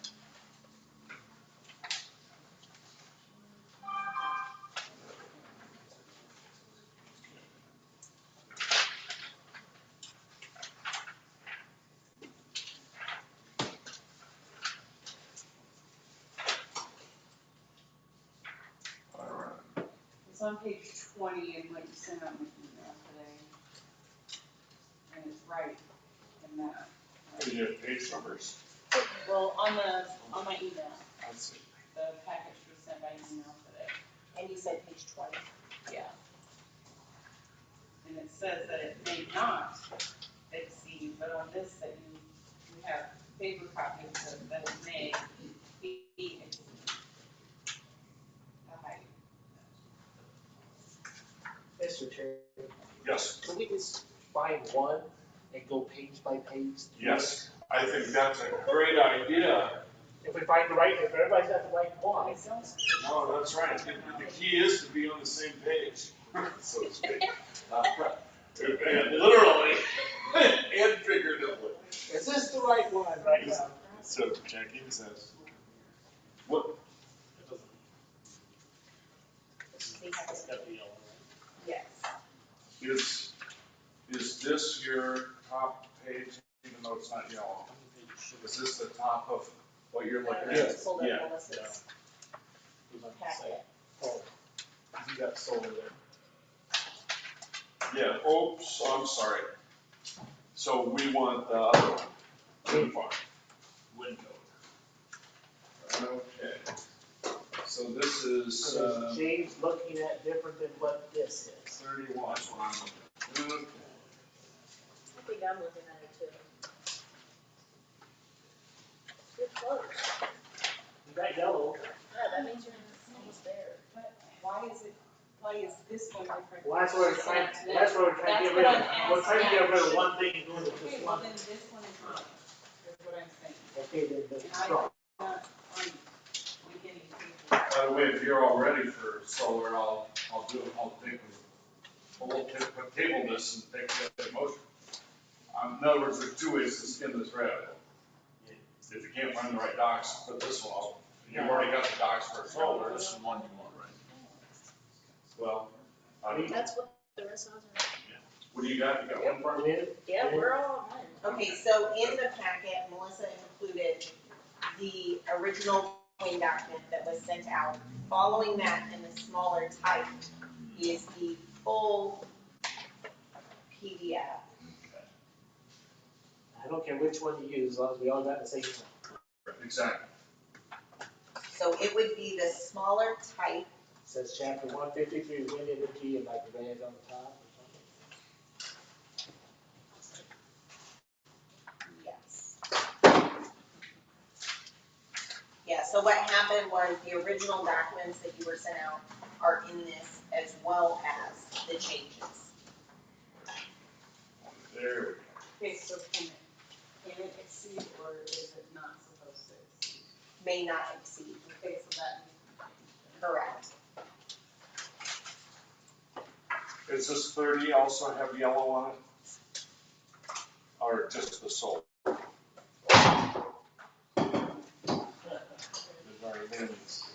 That won't get rid. So far, I haven't found any yellow on it. No, because that's the first one. That's what Melissa had sent out last week on Friday that has the recommendations in there. Then the next document would have been the one that was sent yesterday. It still says 30? Yes. Okay, and if I didn't print that out of my computer, do I still have it here? No, if you didn't print it out, yeah, it's the small one. Found it, don't steal Yeah, it. he's gonna throw it in a stack of papers. Yeah. Yeah, look at this thing. I have an extra copy. Thank you. That's That good. saves the day of this. That's good. They're not yellow papers. I was gonna ask Melissa if she'd sort that out for me, and then she left the room. Smart girl. Okay, so, either I can ask Jackie to start this, or you guys can start plowing through it. And the other question is, do you want a motion on the floor first? That would be appropriate. Yeah, let's do Okay, that. so can I get a motion? Actually, what do you think about this? There's two ways to make a motion. Make a motion to recommend to the county board the adoption of land use 2309, which is case number 2330A, wind energy amendment, or as amended, because you're probably gonna make a few of these changes. So, what do you think, Greg? Or Attorney? Either way.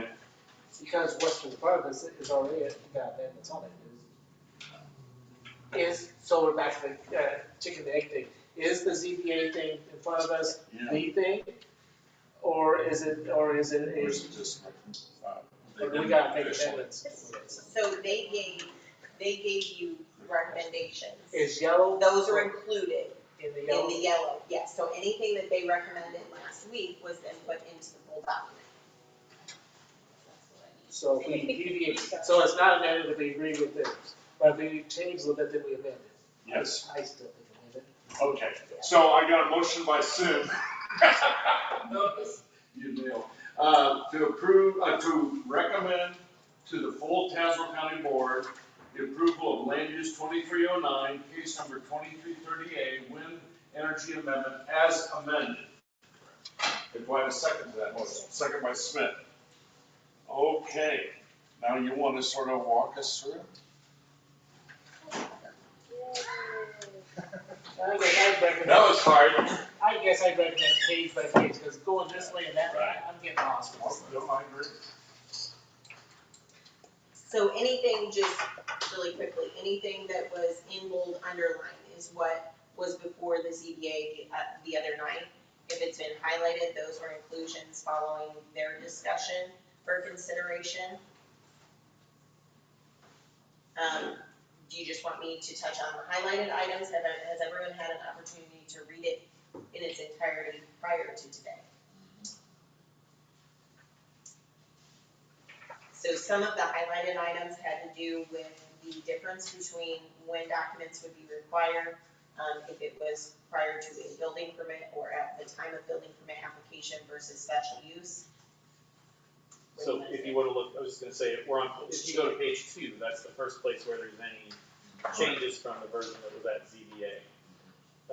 Under deconstruction, decommissioning plan, community development is suggesting that we clarify that the document, the deconstruction cost is determined at the time that the building permit is pulled, and not the time that the special use permit is issued. This is just clearing up some of the ambiguity when the previous rules just said permit. We're talking about, are we talking about the building permit or the special use permit? So that's the reason for that change. So the buildings on, and things are all organized, so it could be Correct, because they don't a know. few years until. Yeah, they don't know all the specifics of the project yet in order to set an actual decommissioning cost. And don't let me throw you, but you are gonna get eventually, before we get off decommissioning, to the bare one sentence about decommissioning costs. We'll get to that when we get to the decommissioning section. We're just in the definitions, right? Excellent, thank you. We're very early on page. That's good. I just wanna make sure. You got me good. So further down on page 2, again, in the vocabulary, definitions, yeah. Non-participating residents, again, it refers to special use approval. Same thing, refers to permit, these items would be, or Whether more it's- specific to the special use request versus the permit request. Because these are items, or these definitions relate to items that we would need to know at a special use, correct? Such as setbacks, things like that. So it's a little confusing when we look at The definitions. permit is building permit. Correct. Special use is hearing. Is the We need to request. know where everybody's at on the hearing for like the participate or buildings out there, so we need to know all that stuff first. Right, so it's just clearing up those definitions so they're more specific. So the next changes are on page 4.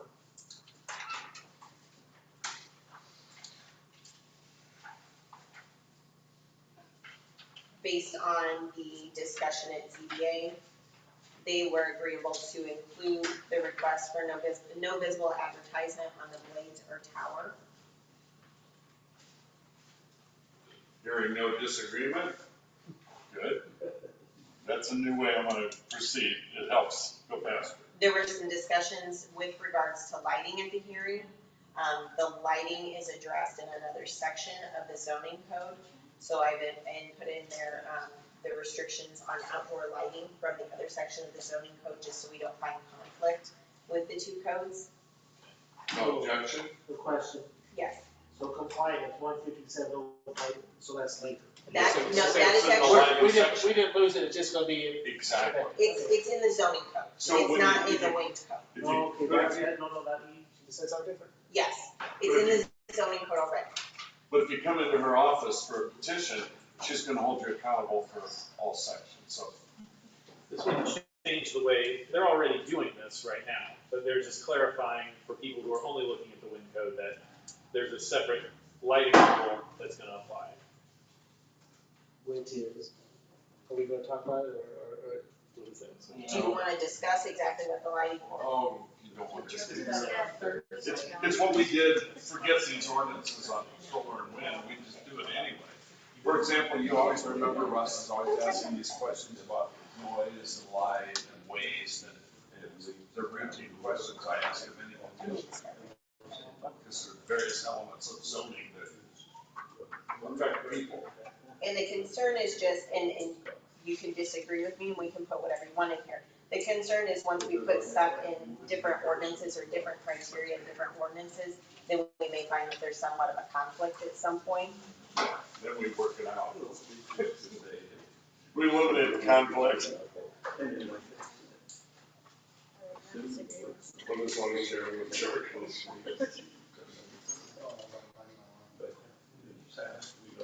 Okay, so under outdoor lighting, in the zoning code, the following restrictions shall apply to any outdoor lighting located in any district and should serve to protect against excessive glare and light spilling over into neighboring properties. A, all outdoor lighting for non-residential uses shall be located screened or shielded so that the neighbor's properties located in the residential districts are not illuminated. No outdoor lighting shall be of such intensity or brilliance so as to cause glare or impair vision of drivers, except as specifically exempted in Division B below. The maximum permitted luminaire height shall be 40 feet. Outdoor recreational uses permitted as a part of a special use shall meet all of the requirements of this section, with the exception that the permitted post height cannot exceed 80 feet. Conditions relating to the location and hours of operation for outdoor lighting may be imposed on outdoor recreational uses. No flickering or flashing shall be permitted other than holiday decorations.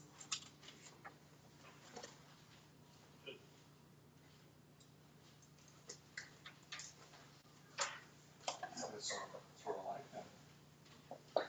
that. Okay, can we move on, Greg? Thank you. Well, we're talking, yeah, Yeah. I guess we'll get to that one later. There's a number of places where we adopt other sections of the ordinance for reference. Okay, so next page then. Under number 10, participating property, the inclusion of, the division of the property to include the 911 address be assigned by the community development department for each site. Scrolling down to height, what Randy had just pointed out, that the FAA regulations the height may not exceed the height as allowed under the determination of no hazard to air navigation by Federal Aviation Administration. So was Randy's comment earlier of just a typo? Yeah, good, thanks. So the next page is where we included the items that were suggested by Matt to the ZBA. The facility owner shall provide the results and recommendations for consultation with the Illinois Department of Natural Resources that are obtained through the EcoCat assessment. The facility owner shall provide results of the United States Fish and Wildlife Services information for planning and consulting environmental review or comparable successor tool that is consistent with the U.S. Fish and Wildlife land-based wind energy guidelines. The facility owner shall demonstrate avoidance of protected lands as identified by the Illinois Department of Natural Resources and the Illinois Nature Preserve Commission, or consider the recommendations of the Illinois Department of Natural Resources for setbacks from protected lands, including areas identified by the Illinois Nature Preserve Commission. And also, the facility owner shall provide evidence of consultation with the Illinois State Historic Preservation Office to assess potential impacts on state registered historic sites under the Illinois State Agency Historic Resources Preservation Act. So you guys moved fast after that meeting. So this is where Dwayne turned to the ZBA and he said, so everything after EcoCat will include, and then you did all that. Okay. Correct. Is the committee okay with that? Yep. Further down on that page, under roads, this actually came from a discussion with the Highway Road Commissioner who is here this evening. Yes, he is. Just to tighten up again the link to the road use agreement. So the verbiage was just changed a little. It now states required roadway improvements, pre-construction, and this would mean road upgrades needed prior to commencement of the construction of the wind farm to ensure the existing roads are capable of withstanding proposed traffic and loading and post-construction.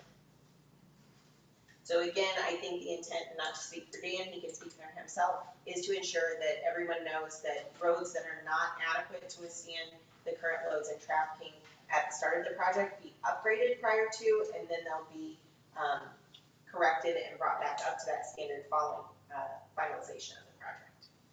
Who decides the roads? So it would be like us, not somebody from.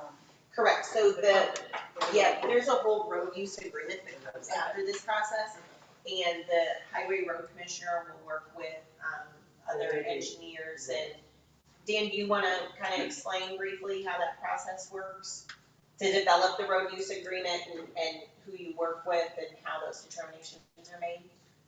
Well, there'll be communication between the county engineer and any sort of road commissioner that's involved. And the sequence I'd like to see is an evaluation of once a haul. Dan, I'm sorry, could you speak up a little bit? We're recording. Or come on over. Yeah, maybe come Yeah, over. or come over, or hit the podium, baby. I've been involved in two of these things, and then heard recently of many things going on in McLean County, and the pros and the cons of what has happened. And of course, the way I'd like to see it unfold is a route map, what roads will be used, and then some sort of an evaluation by a reputable consulting firm and some plans made up as far as any sort of change in pavement, geometrics, as far as negotiating the intersection. Hey Dan, excuse me, you just said something I think is very important, and I think that was the big part of the question.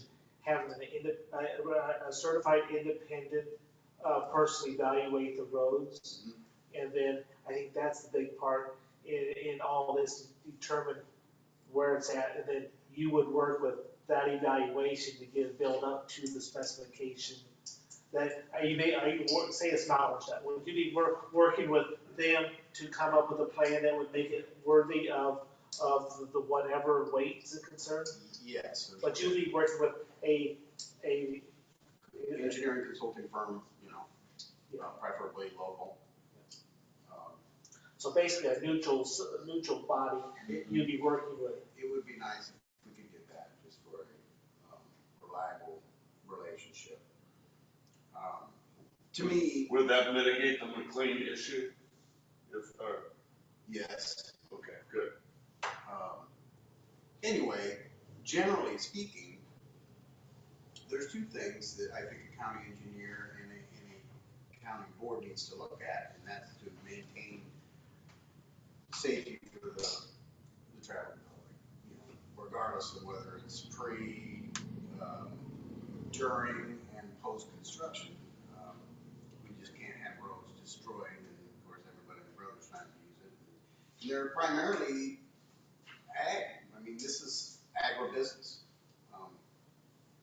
To me, that's the number one thing in the rural areas. And of course, everybody in the rural areas are trying to get to and from their home too. But this is an agricultural area, and it's the fundamental thing of pretty much the entire country, as far as I'm concerned. So you need to, and so you've got traveling public safety, and then you have 200 years approximately of investment from every aspect, whether it's county, township, the state's involved in putting money into these roads. It's a road system that's been around there almost 200 years, and that's a hell of an investment.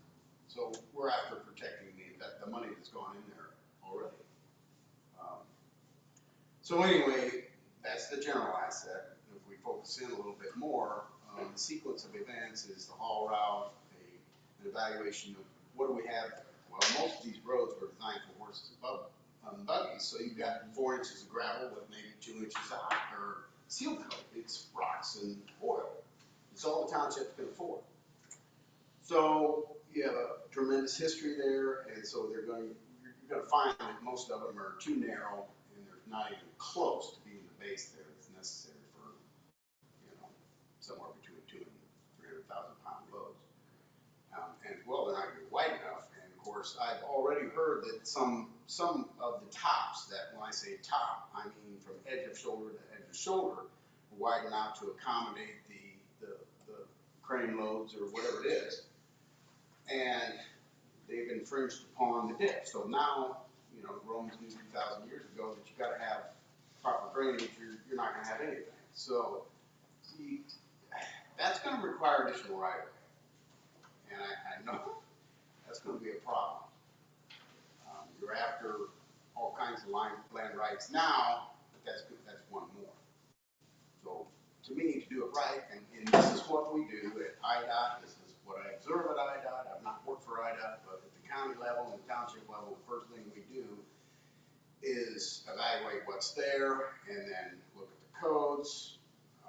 And in order to meet the codes, 9 times out of 10, because the natural progression of bureaucratical government, you've got to widen things out and you need more land.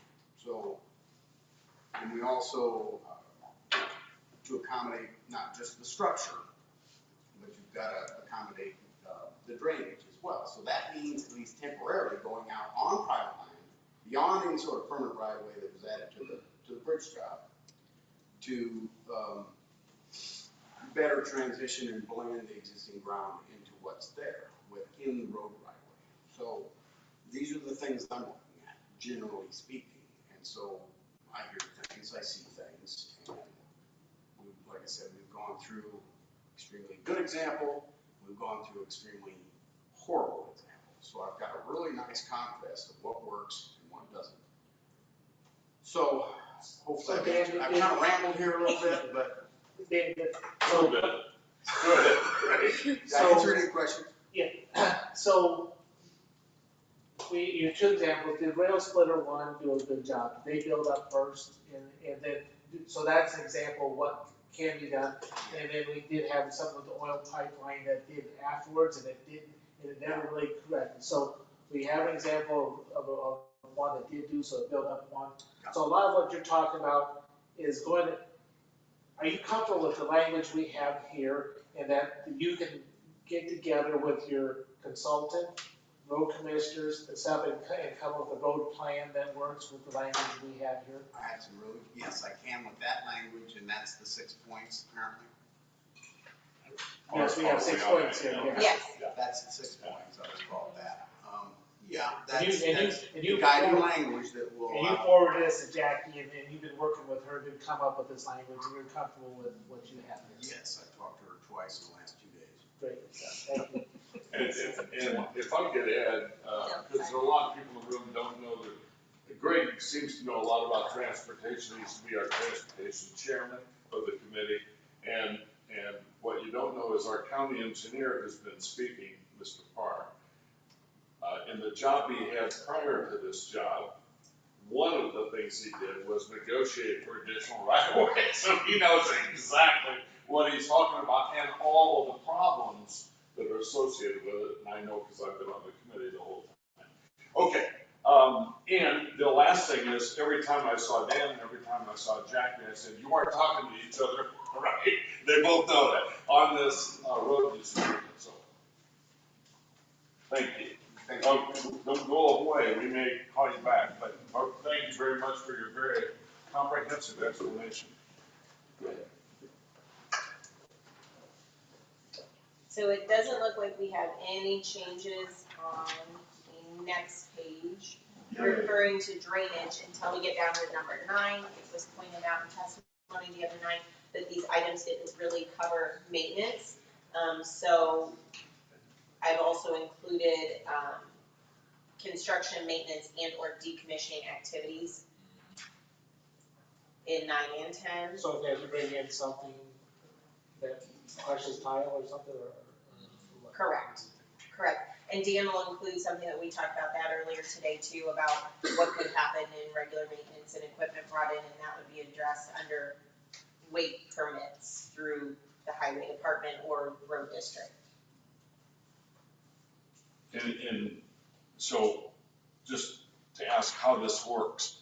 So if he's got some language that he brings in, but it's not, we're here right now, is he gonna have it before the county board adopts or after? So our goal was to get the language, the 6 points that are in Yes. the wind ordinance, to Dan's liking and comfortability, Yes. that can tie him to a road use agreement. So no additional language is expected related to the roads here, but there will be specific language in the road use agreement that will come later. Okay, so when we go to the board, which is what, a couple weeks? Yes. So, the road use agreement won't be done. Okay. The road use agreements aren't done until the project is submitted, but it is approved by the county board prior to a permit being issued by the community development. It's not, is it considered part of the ordinance for wind farm? Well, it's stated in the wind farm that you enter into a road use agreement. But it's not, but the language isn't all part of it. No, it's Got it. completely separate. Thank you. Let's see, I'm learning things too. Thank you. My wife was right. Go ahead. Let's see. There's no change language on the following page. Then we get down to decommissioning. And that's page 12. The language was included for testimony the other night with regards to the participating property owner shall be responsible for any costs beyond that which has been bonded at the time the project is to be decommissioned. Does everyone understand that language? Is that clear? Go ahead, Greg. That's not good. So read it one more time. The participating property owner shall be responsible for any costs beyond that which has been bonded at the time the project is to be decommissioned. Here's what both I and Dwayne and the ZBA, I think, we're trying to avoid. And Mr. Bear wrote a sentence in his letter that referenced this. We didn't want Tazewell County, the body politic, to be saddled with one penny or worse, millions of dollars, past the bond amount. Because it's very, well, if I ran, well, I don't want to say it like that. It's possible that a company could say, look, you guys are the ones that created the bond amount, we agreed, and now it's more than the bond amount. So, hey. But isn't the bond amount really referred every 4 or 5 years, or don't we go through that every 4 or 5 years, so. Yes, well, if we do our job properly, we will, keep it relevant. Yeah, so that, maybe there is no, maybe language could be nebulous because it shouldn't ever happen because we should always be up to date. You're exactly right, and I hope never do we have to go back to the owner and say, you owe a penny. This says if everything else goes wrong, the county still doesn't have to we don't have to go visit the new treasurer and open her funds. That since the beneficiary of the project was the owner who requested the company, that then the owner would be on the hook for any amounts beyond the bond. However, I agree with you, Greg, that if we do our job properly, and I think usually we do, I don't know if I'll say always we do, but then that will never happen. So no private property person would be on the hook. So Brad, you're still here? Yes. I got umbrella policies all over on my property, and you were mentioning some different things, and it totals up quite a bit. Would a umbrella policy by a landowner, could that cover anything like this, or is that, or? No. So, okay, that's what I was curious about, can an individual person be covered? I mean, I'm covered from different things, from, different stuff like that, for the unexpected, things, so it's, I don't know about this. Well, can you tell us why you don't know? Okay. Well, I'm not arguing with you, I'm trying to get. Right, exactly, I guess. So say a wind turbine is a separate property, the wind people are paying the property tax. I guess I'm kind of curious at, how it's written up. I know they pay the property tax, but I assume the landowner still owns it, or, so I guess the land, so it's like owning, there's a lot of people deal with somebody, own the building, but somebody else owns the land, so I guess. Yeah, but this is the other thing. I'm assuming that's the situation. I guess, And it's, according to the agreement, they agreed to with the owner of the farm, the wind farm. I guess I'm struggling with that language to exposure. I understand the county exposure, but I also trying to, what is the landowner's responsibility for something like this? Their property. Russ, could I address that? Because I No. Unless you want. Just an attempt. I know what your sentence was, and it was a good sentence, and obviously the sentence has been changed just a little bit from what, Jackie read. But, I'm sorry, finish your thought, Greg. Are you saying? I'm saying that a perceived exposure is beyond the scope of any income that could have come from the property. And I understand what they're saying, and I'm trying to figure out, is it nebulous because of our updating bonding situation? We've also had the bonds go bad too, so it's, I don't know. Jim, give me your letter. Do you have a copy of your letter? Sure do. Okay, let me see that just a minute. I'm gonna read this one sentence. Greg, I'm gonna read this one sentence.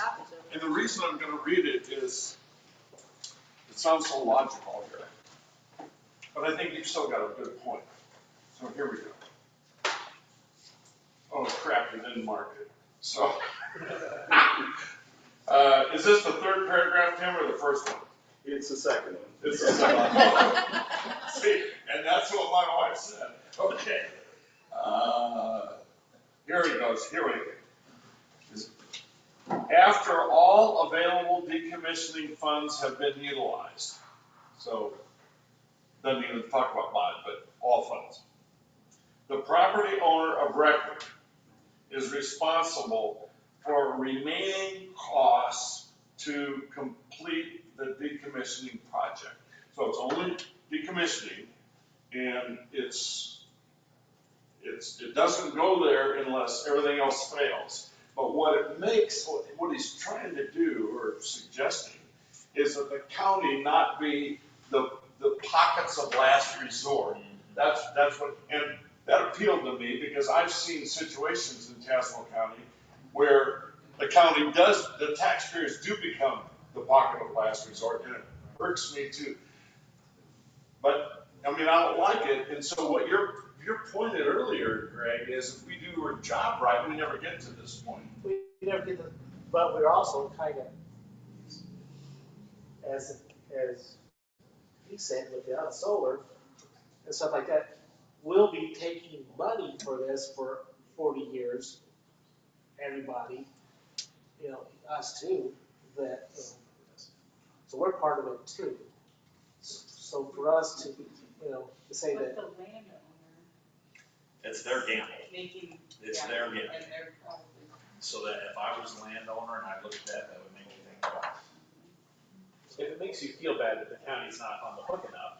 I mean, if the landowner doesn't have enough money, then, and you have a rusting hulk that poses a risk that is, there's no money to actually decommission it from either the company or the landowner, then I think the county would, under, you know, normal condemnation principles, be able to go in and take it down and then try to, so I mean, we still would be the pockets of last resort, but we would have the right to then try to get some of that money back from the landowner.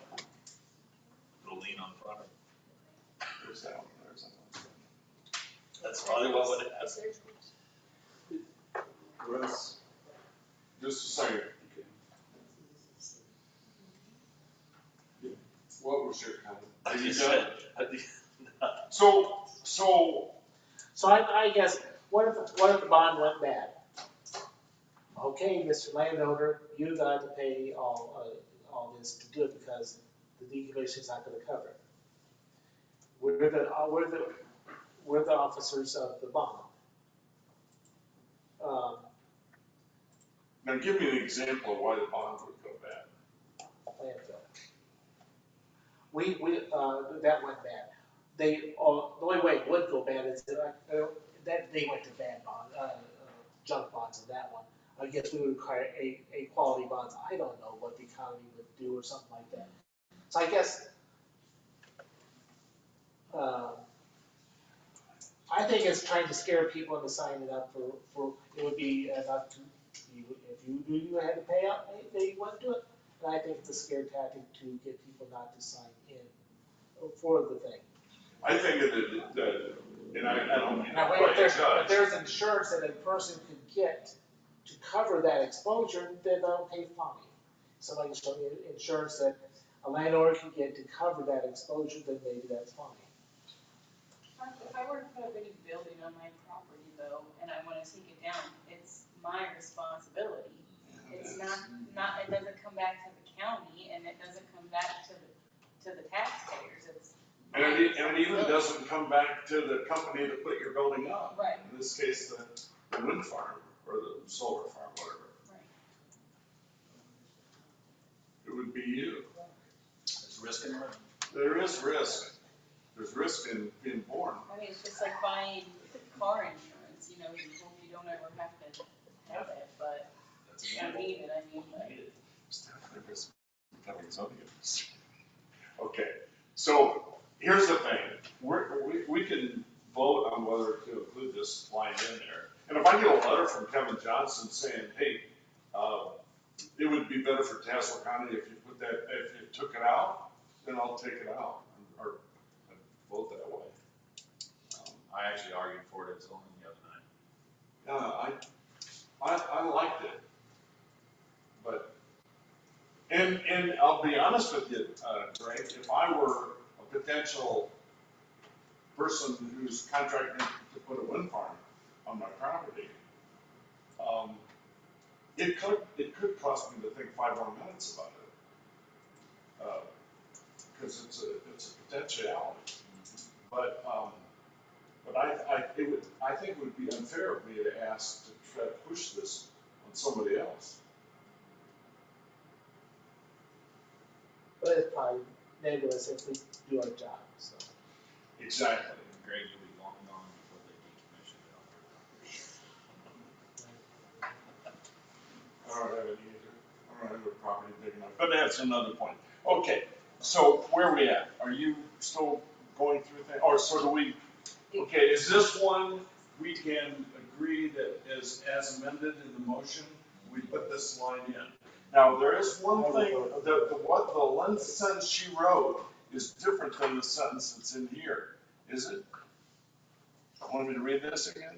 Just one sentence? It is different. Yes, you want me to read it or no, you don't? After all available decommissioning funds have been utilized. So try to get somebody else to take care of it first. The property owner of record is responsible for any remaining costs to complete the decommissioning plan or project. It's really a plan rather than. Is that what you wrote? No, that's what Tim had put, but we can replace that with Yeah, the language I'd that's make in this word, That makes sense. I'd make this word a plan, not a project. instead of a project. Yeah, because it's not a project, it's part of the decommissioning plan, that's what we call it. So, would you be okay if we substituted for sense for this? Okay. I know to the majority, but I Okay. don't know to the same, that Okay. section, so. Okay. Are there other people who would, I'm trying to do this in the best parliamentarian way. Are there anybody else on the committee who would object? Vote no. Yeah, who would vote no on this sentence? I would vote no. Okay, I vote yes. I vote yes. Okay, so we'll keep that in with Greg's concern. Keep going. Because we're now at, I'll melt. Just kidding. That's all I have for changes. Do you want to bring this up? Because this is not in. Yeah. We can go back up to setbacks. So go back up to setbacks, Okay. on that, and you know what? Page 5. Page 5.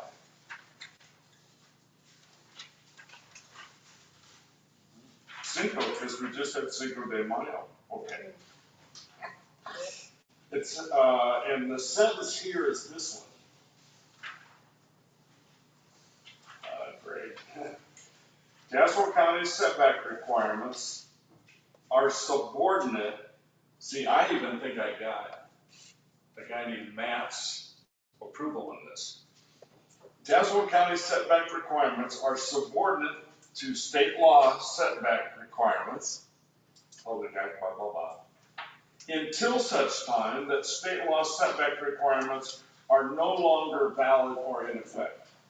So if that law gets amended down with setbacks, or amended away with setbacks, or for whatever reason, then no longer is Tazewell County bound by that.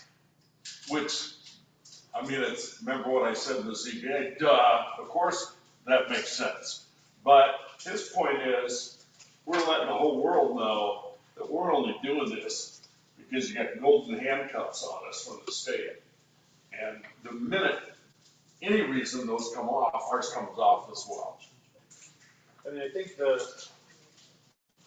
have my copy of the. Go ahead. What this? I think that's Tim's. What would you want that? Well, the question with statutes or rules like this is, if the condition ceases to be true, if the state abandons their setback requirements or raises them, Yeah. then what are we snapping back to? Like, are we going back to what we have now in our ordinance as it exists? There's been suggestions from the UCTC that we use What we would do is, the reality of it is, you've got a great point, and does it go to UTCCs?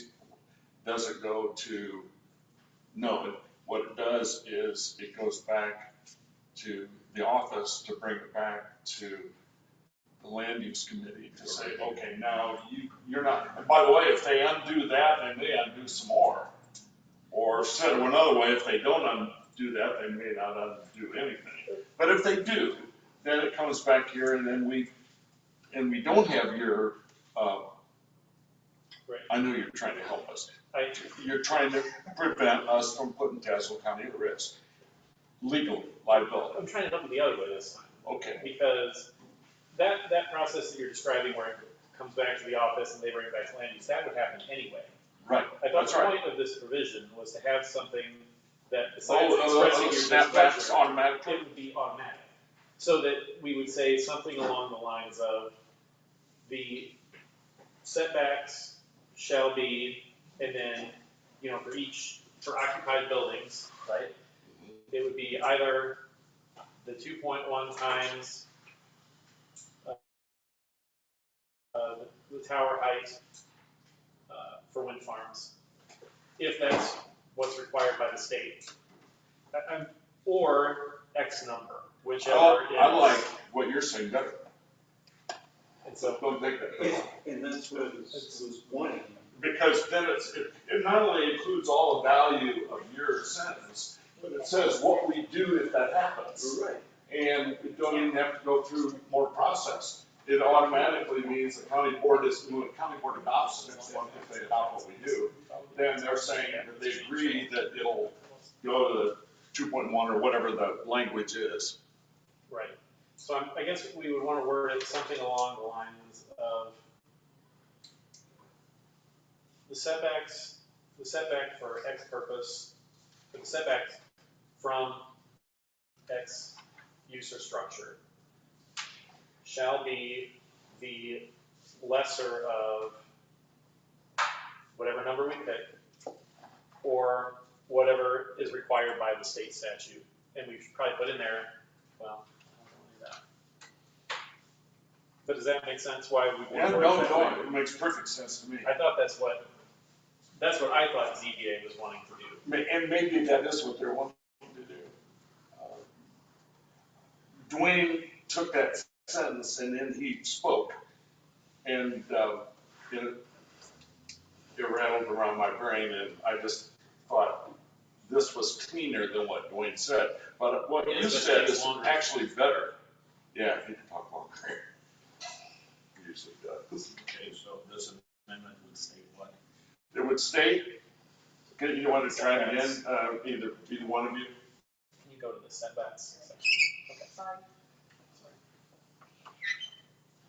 So I think what you would have to do if you want to have that automatic snapback, I think they're called, or spring back, I forget all those things.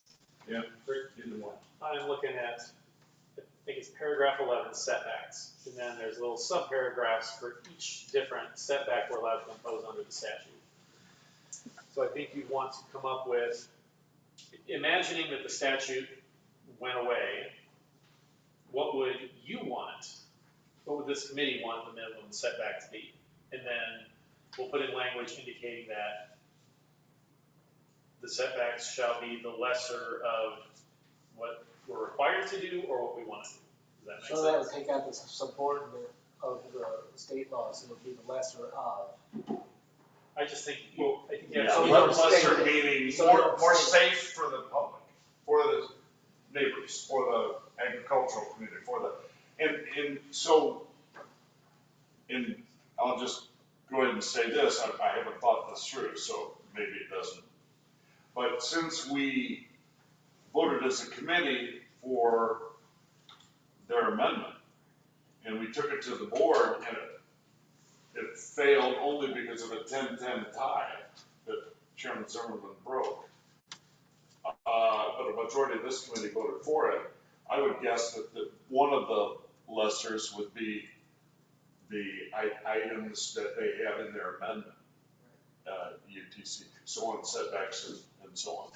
That would be one, but it would also say whatever the law. So, for example, if the law took away what X is, and let's say it's X minus 15, but theirs was X minus 25, it would only go to X minus 15 because we wouldn't be in conflict with the new law. Right, well, that's what the lesser, the purpose of the We lesser. come up with a percent I don't know, but, I don't know. Rather than come up with a magic number of. Yeah, it should be a ratio, because we don't know what the height's gonna be, so you should. Yeah, that's a come good up with a point, number. it should be, right. So come up with that. So I guess if you come up with something that's structured like that, that would make some sense, because the bigger they are, the more the more distance it is. So That's right. if you come up with feet, it may be ambiguous because of what they are, type of thing. And this is one of those rare moments when sort of technology works against us, because technology allows them to get bigger and taller and stronger, and that means it needs more care and careful and protection. Yeah, because you need more distance if they get bigger. Yes, so, but if you do the ratio, that sort of takes care of both of them. Aren't you glad solar doesn't have this problem? This is the wind farm problem. He said, I'm looking forward to solar coming up. Yeah. Yes. May I make a suggestion on wording? If we were to list the setbacks that Tasman County requires, followed by the statement of to the extent that any of the above setbacks are judicially determined to be invalid for any reason, the invalid setback shall be modified to comply with the state.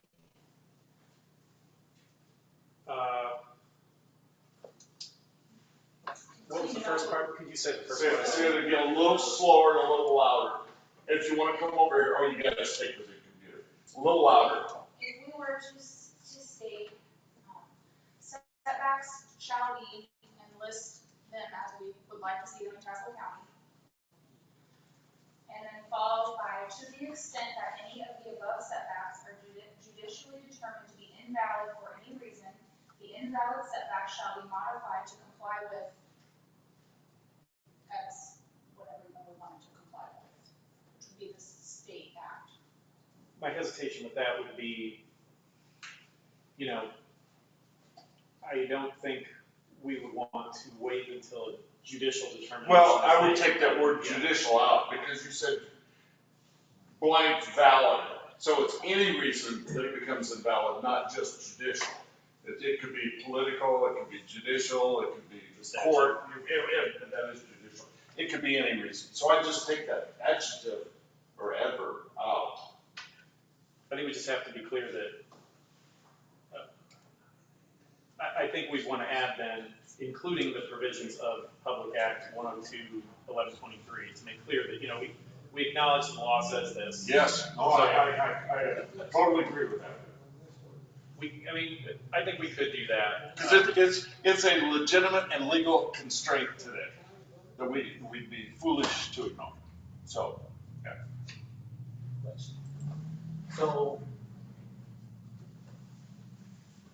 this is only catches up for the month or two that we see the law changes, so there's no window of opportunity between us acting, because we would most likely act as quick as the law changed. If it allowed us to go to X, we will go to X distance. Yes. Now, which still may be different than what we come up with here, maybe we could have a writing formula that says whatever X is, if it falls back, we would take, instead of 1.5, or we would take 2, or whatever percent that would be, I don't know. But still, there unintended consequences of this. Yes, go ahead. So, if I had a wind farm. Yes. And technology changes. Yes. And I want to change what my wind farm is right now. Oh, I see. Does the unintended consequences of this change the ability of what I have? Because I think that was I think I heard that was concerns of Rail Splitter 1. So let me ask you this question to verify my understanding of your point. So if you complied with the setbacks, we'll just use setbacks. You complied with the setbacks, and then this changed. Is it possible that then you would no longer be in compliance with the setback? Right.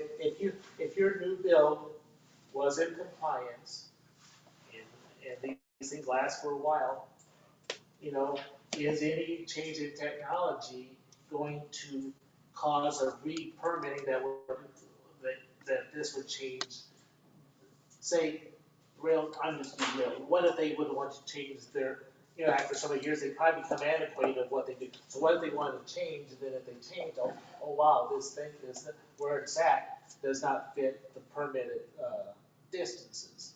Am I out of business now?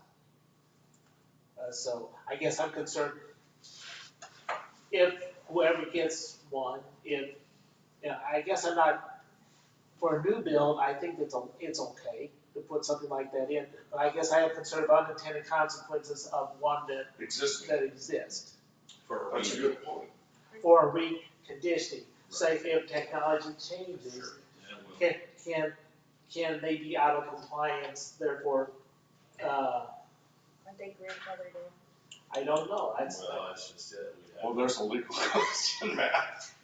Are they grandfathered? If they are, then that So I solves it. think it's okay for somebody who might want to get Or an we could write application for in new projects rather than. for that window of time between, of the state changing and us changing. I think it might be okay, but I guess I'm afraid of unintended consequences of resisting. If we, I don't know what the law says, because the law can say yes or no. But we could take care of it either way.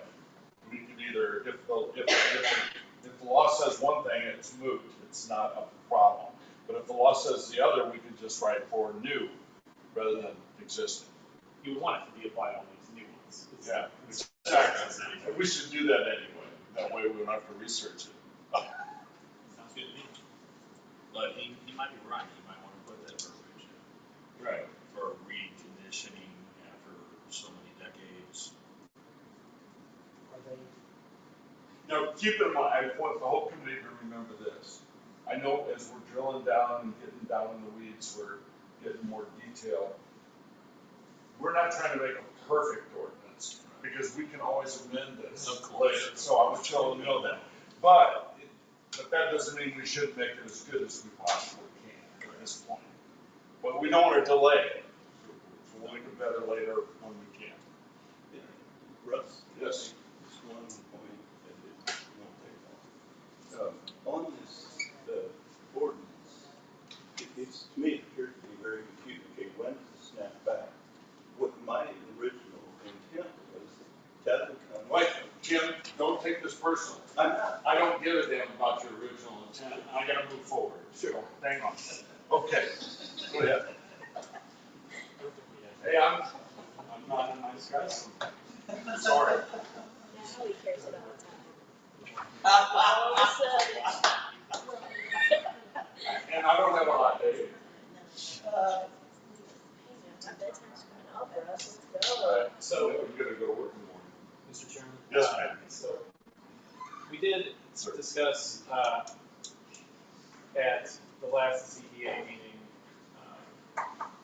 the implications of either increasing the size or introducing new technology to the turbines and whether that would affect setbacks. And I think that's sort of a separate question from the snapback provision, maybe.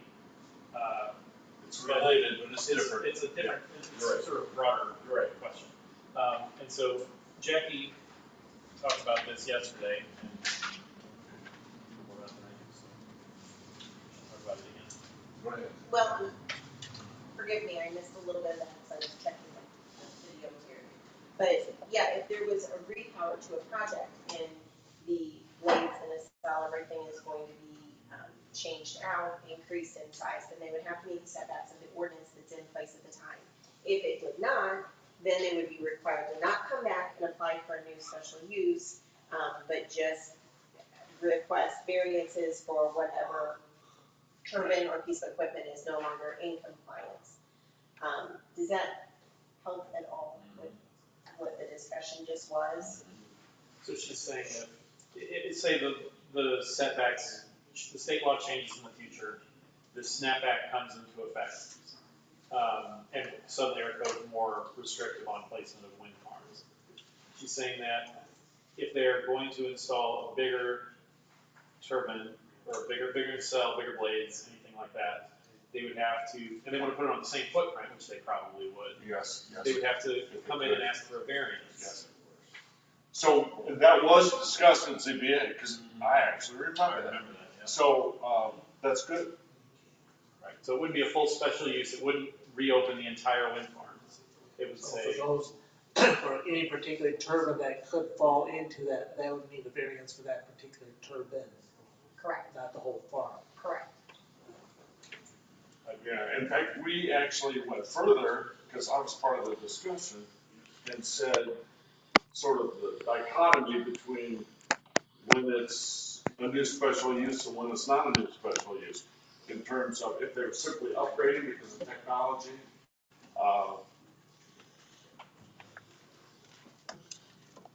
then it wouldn't be, I think you said. It would not be a new special use. There were criteria that maybe we ought to make clear. I don't know if this is the place to do it. So I think that there is, and it has to do with what they're utilizing of the existing, so the foundation things, they're gonna be limited on what they can put there. They're limited to what they've been allowed for their interconnection agreement, how much power space they have, if I'm saying that right, but availability on the grid and what they have accessibility to. So at the point that I think that they would need to apply for a new special use, they would be prepared to increase all of that. They're going to have to increase at substations or get the approval to add more power to the grid, at which point they may find it better to invest in, I don't wanna say a whole new project, but a project within the footprint of the. And would you say that this whole discussion of this issue is something that we need to have language, or we have enough language, or what, in other words, how is it relevant to what we're doing here tonight? Right, I feel confident in the way I'm explaining it, because Yes. that's how I see it. Yes, me too. If we wanna come back and add additional language that we feel more confident later, I feel that we're okay today with what we have, and like you said, it's not gonna be absolutely perfect. Does anybody on the committee disagree? Are we Okay. stepping back or not stepping back? Are we gonna leave this here? No, we're gonna snap back. So I guess the. Oh, is that what you said? We're not talking about upgrading because of technology.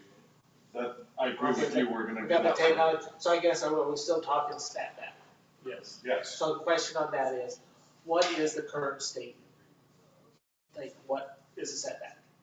What the state statute What is it requires, now? it's, so we'll go over it here. And I would just say, do we add another, rather than coming up with, do we add a certain percent to that? Do we add a certain distance to whatever? Well, I think For step back. Matt's recommendation was a ratio, like 2-to-1 or Japanese or both. So what was that again? Okay, so let's just go over what they have now, maybe Yes. that will give you some idea. Okay, so this is in paragraph 11, page 5 of the suggested amendments. It's called setbacks.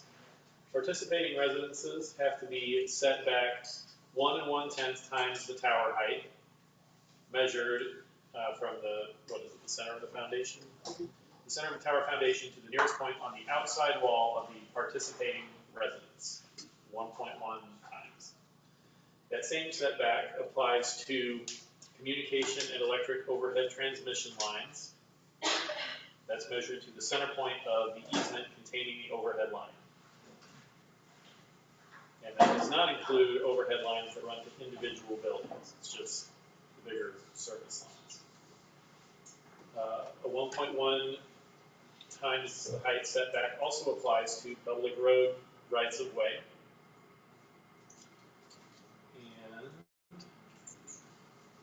And so those are the 1.1 times setbacks. Then there's a set of structures that have a setback of 2.1 times the tower height. Those include occupied community buildings, which are a very small set of things, including libraries, community centers, things like that. So I guess, do you round up to the next number?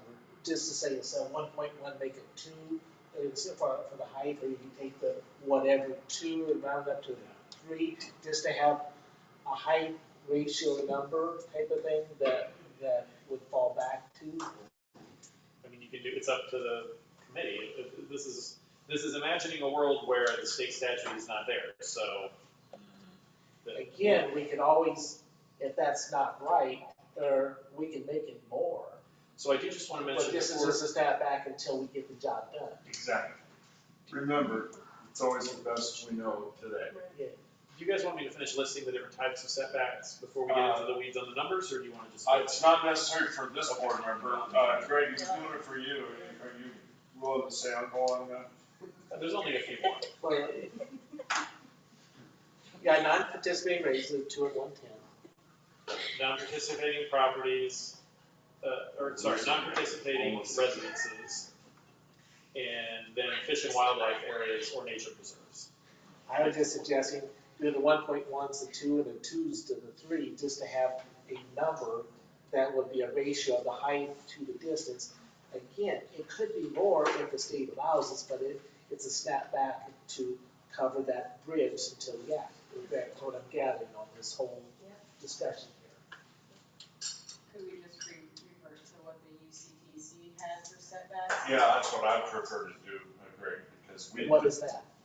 It was, so that was not a ratio. But it was because the board, by a half of a vote, would have adopted that already. And so that's something I don't have to go with that, because I know it. In fact, I think if I had that vote again, it would pass right now, tonight. Or it would still have to be rewritten. So, but this is there, so we need to go through this, what we're doing, because. Was it a foot or is it? Amber, what was the setback in your UT, United Citizens Dazzler County, ordinance? So the setbacks were for 6 times the height of the turbine from all property lines, 2 times the height from a roadway. And that was it. It was pretty clearly defined as 2 property lines and roadways. Thanks, Amber. That was pretty good, because last time we asked you to speak up, and this time the train said, go ahead, just try to talk about it. Okay. Ready to go? Hold on. Are we going 6 times? No. That's why I don't think we should include that verbiage at all at this point. Because we have the state statute, we've got it in there. If something changes with the state, we can always come in and redraw it. So you're saying not to do anything with this? Not at No this point. snapback? You don't want to set snapback? Not at this point. Okay. If anybody heard that there was going to be something that changed with the state, any board member at any time can come forward and say, We need to review this is what's happening, we want this on the agenda for the next meeting. I know the people on this committee would do that. Correct. Correct, so that's good. All right, okay, next. No snapbacks? I'm just trying to make sure we get all your amendments. Right, no, Okay, all right. I would have voted for it, but that's okay. Sorry. No, that's okay. I don't want to lose your support. Go ahead. So, do we have, what's the next thing on 2338 wind energy amendment? Yeah, we're done with that. All right, so now, the motion that I heard was, Randy got something. Yes. the motion that I heard, was there something else? Yes, sorry. I'm sorry, go ahead, Randy. Is it, I know it was discussed about the turbine location can't move, if it was like the basis of the study that was done by the ZBA. Is that mentioned anywhere? I didn't see it anywhere else. Oh, the 50-foot rule. So when you talk about the studies aren't done until later. This is a compliance with the land use. So I think it is very likely, especially if a participating property owner wants it to move, as long as it's in compliance with the setbacks as they're defined, that it can move around on the property. Is that written anywhere that it needs to be in compliance with? You did not incorporate the 50-foot change that was discussed at ZBA into your proposal for tonight. Correct. So it's not, that change was discussed, but not Not made. It's not in the version that's before. So, is it, Randy's got a good point. Is your thought, Matt, that this is something that, along with the lines that I said, it's not perfect, but it's as good as we need right now, and then we'll modify it at the right time? This could be modified later and not have a problem. It could. I don't have a position on whether that's a good idea or not. I'm just saying in terms of whether it's in here now and something that needs to be looked at. Jackie did not put that in the version. Okay, Jackie, same question to you. Should we put it in now, or is it okay if we, first revision, if we put it in then? I think she just stated it when she said as long as they fit the setbacks. Or compliance, what I thought I heard. Yeah. Do you follow that, Randy? Are you okay with that? So big picture, when they come in to request the special use, the studies have not been done. They're just trying to figure out the viability of the project. These studies will come later once they know that they have participating landowners, they have the infrastructure that they need, they have, the interconnection agreements are in the works. Funding. So, right, so to say what you brought in for a special use, that's the exact location within 50 feet. There's still 2, maybe 3 years out from a project date, at which time, as long as when they submit their permits, they meet the setback requirements, they would be approved the permits along with the gamut of other things. Are you okay? I'm trying to just Okay. gather my thoughts. I agree with you, we need to address that. I just feel like if I bought a big bunch of property and I said, look, I came and I said, I'm gonna build my house right here, got everything done that I needed to get done to build my house right there, and then I decide, actually, no, I don't want it here, I want it way over there. I would have to go back through the like I can't just build it wherever I want.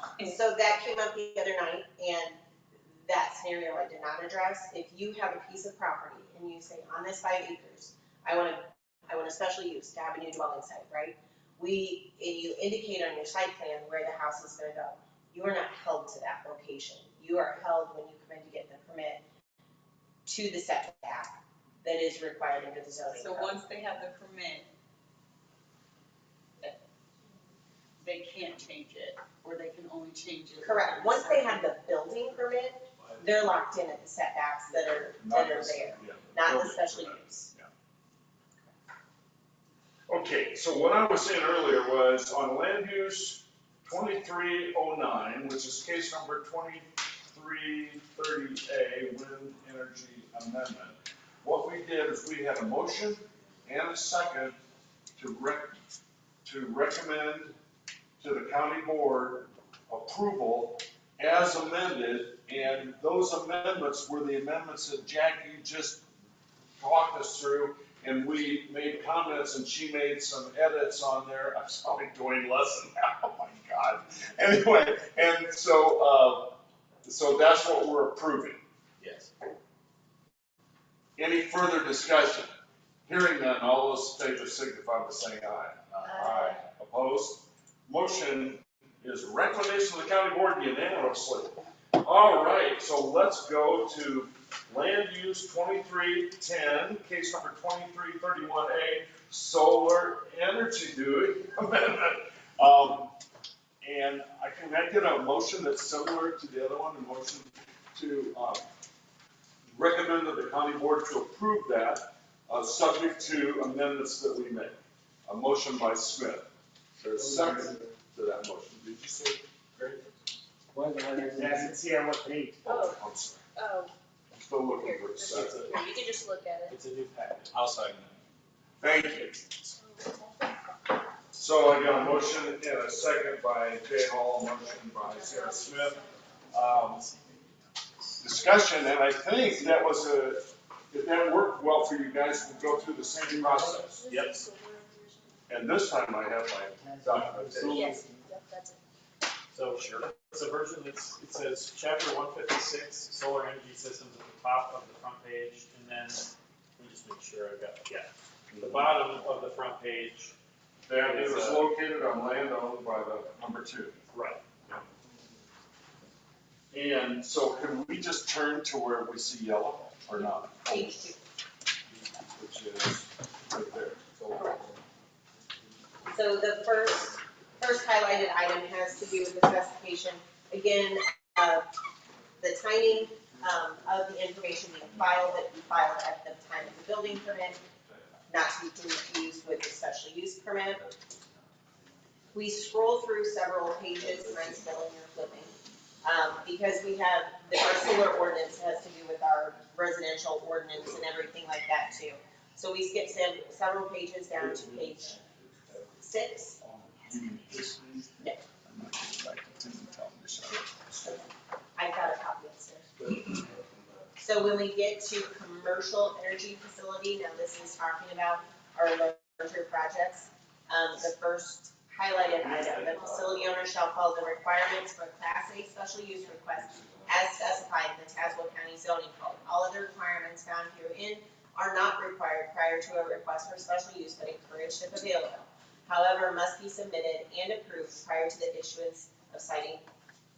It says citing permit for what? That should be a commercial solar project. Yeah, there's been a lot of back and forth.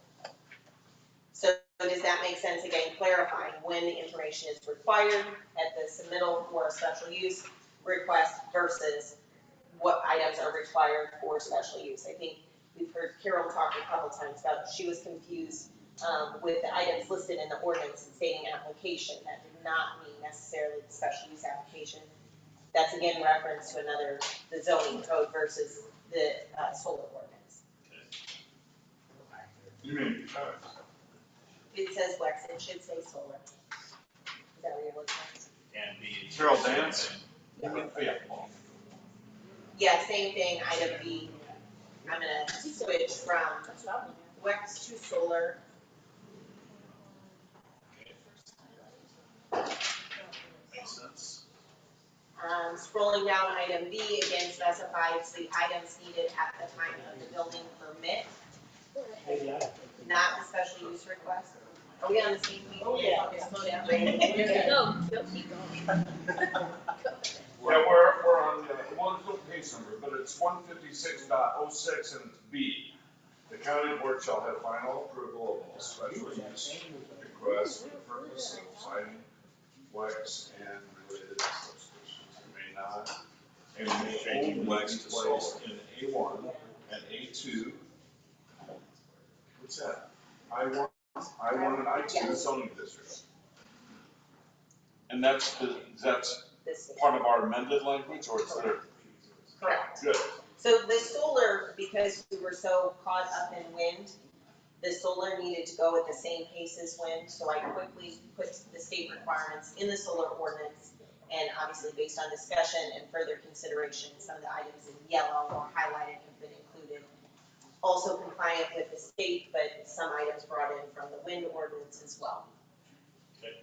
If we skip a couple pages here, that's gonna get us down to the height.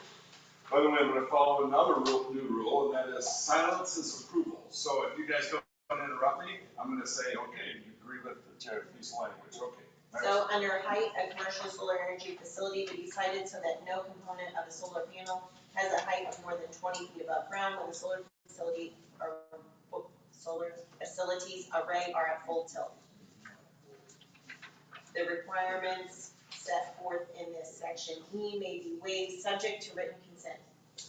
Are these only What is it? are these for standalone? What did you say? These are all standalone things, rather than rooftops or other? Yeah. Correct. Rooftop could be 30 foot. Right. This just has to the ground mount solar farms. Ground mount solar. Yeah. 8B, again, just including prior to a building permit.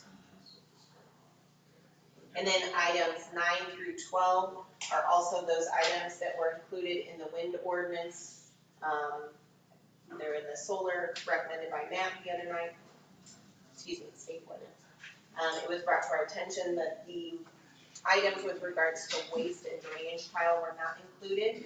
So again, those items were just pulled from the wind ordinance and placed into the solar. I am going to include the maintenance in items 9 and 10 as well.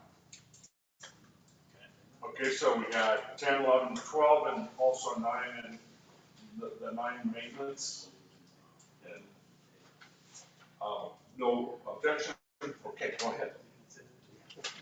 Oh, we got a big yellow page.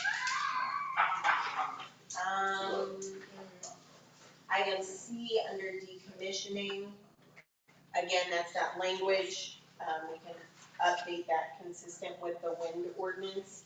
Being that the participating property owner is responsible for any excess decommissioning costs. I'm paraphrasing, but we would do. Take the exact language as approved in the wind and put it in the solar.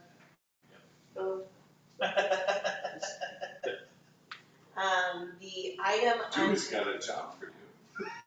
The item under fees to be changed, that was language that was updated previously, it just didn't make it into this particular ordinance, so I just highlighted it because I updated it in this one. That would just be the increase beyond a 2 megawatt system. Before it said $100 per kilowatt, that wasn't accurate, and again, that was amended last year.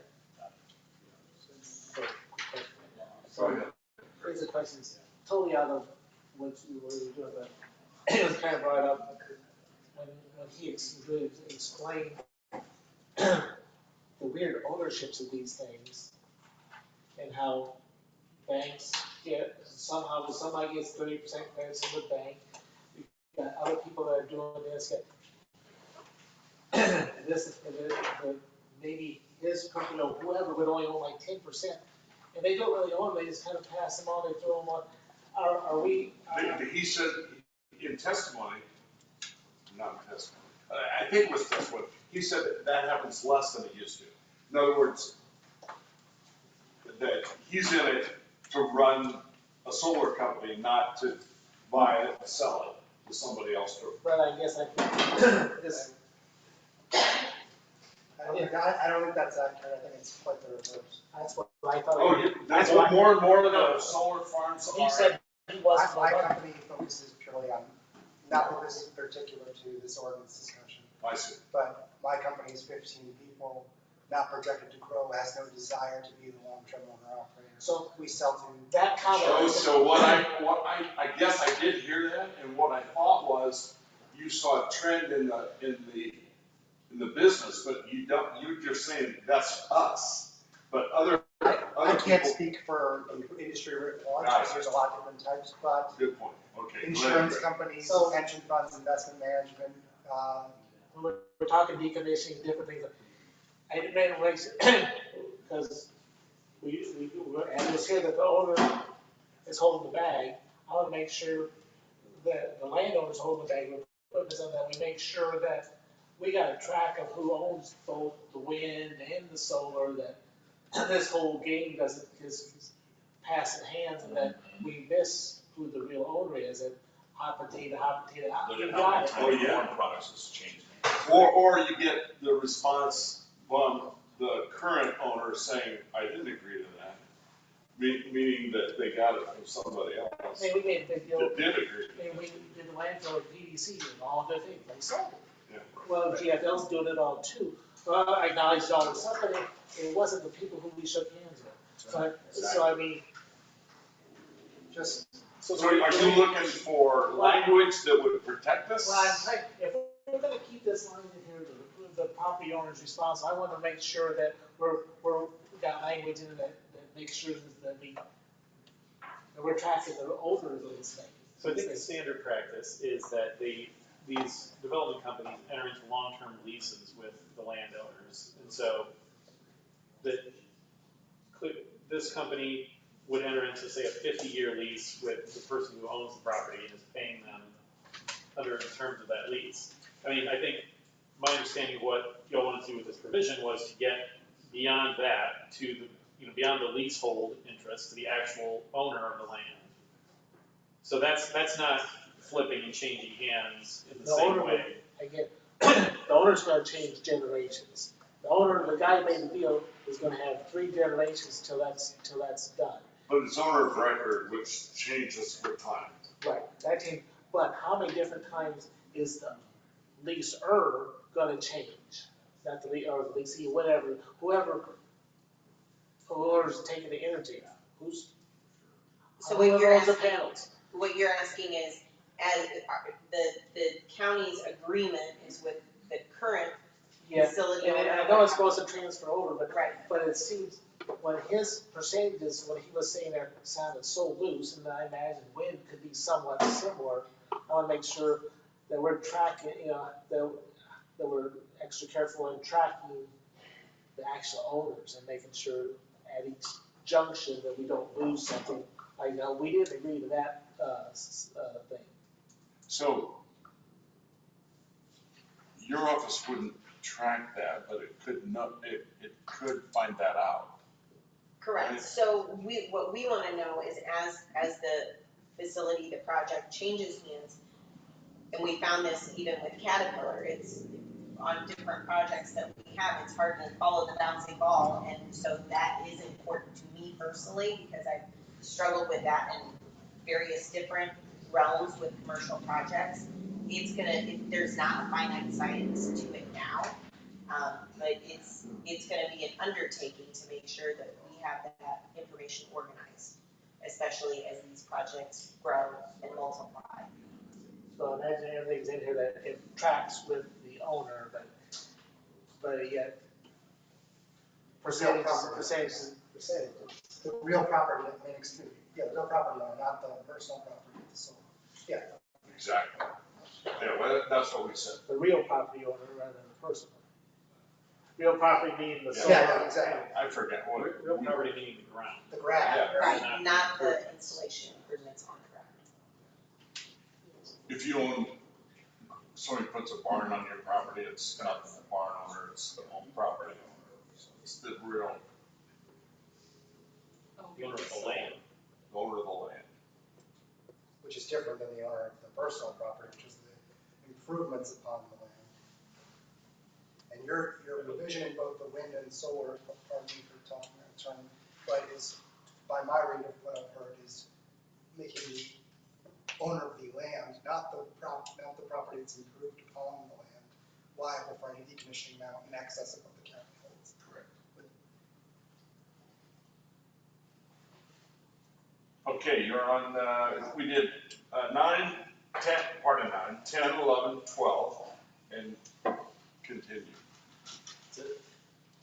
Yeah, we just got down to the last page, it states all complaints should be made directly to the operations facility manager or the designee. Contact information for this facility should be publicly accessible via the facility's website and at the point of access for each site, meaning the signage at the gate to each facility. The cost of investigation into noncompliance of the approved special use or the permitted equipment throughout the life of the project shall be the burden of the facility owner, and all costs of said investigation shall be incurred by the facility owner.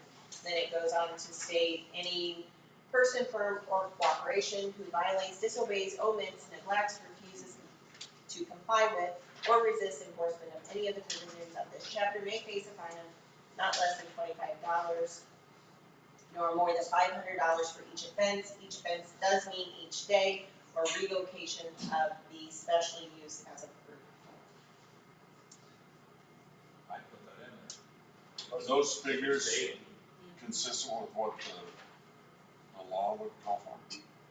I don't know that there's any specification, I mean, those are pretty low numbers. Yeah, right. That's what I thought.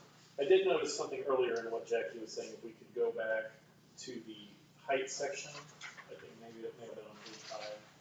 So. Number 7 on You want to page. finish? I'm sorry, Mr. Chairman. No, that's all right. Height is number, is that it? Yes. It's 7 at the top of the page. So in the yellow there, in the height paragraph, there is a waiver provision, which says that impacted landowners can waive that. I think that was probably included in this provision by mistake. In the state statute, height and setbacks are combined into one section, and I think that waiver provision was supposed to be as setbacks and not as to height. So Just eliminate that last sentence. we'll move it to the setback section. Does that make sense? So it's E, may be waived subject to the written consent of the owner of each affected non-participating property. That should come off height, number 7, and go on to E, E under setbacks. Setbacks, right. under It setbacks. doesn't really make sense for one landowner to waive a height requirement. Correct. If they Is there have- any problem with the committee with that? Okay, good. Thank you. Good job, thanks. Good catch. Which one was that? It was, we moved E out of number 7 height and put it into setbacks. Right here, Yep. it needs to go to setbacks. Where's that? Just above. Just above it, next page. It's gonna be. Oh, E there. Just the E part, we didn't take the Yeah, okay. height, the first part of 7 off. So like E was, okay, why was E on 7, brother? Okay, guys. It was a comment piece there. That's actually, Okay, back to you. Right? So where were you? Which? I think we're done the last. Are you done with that? Yes. And just to touch on the fees that are stated in there, those are consistent with our adjudication ordinance fees. That would be the last one for non-compliance.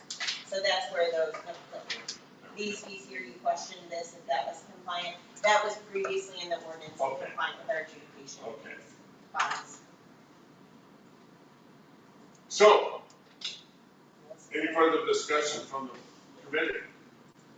Okay, I have a motion and a second on the floor to recommend approval of the solar ordinance to the full Tazewell County Board at its next meeting.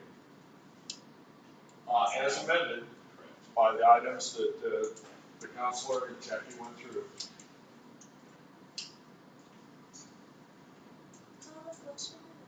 Thank you. I was looking at that. All those in favor signify by saying aye. Aye. Aye. Opposed? Same sign. Motion carries unanimously. Back to the agenda. We have no plats and subdivisions, correct? Correct. So I'm gonna move down to number 7, and now I need to pass this thing out. Could you make sure everybody gets one of those? Great. And what they are is we're under new business, and the thing under new business, we have the standards applicable to special uses. And that's the sheet that Greg's distributing. Do we have other things under new business? No, good. Thank you. Melissa, do you need it, or you already got it? Nope, I don't need it.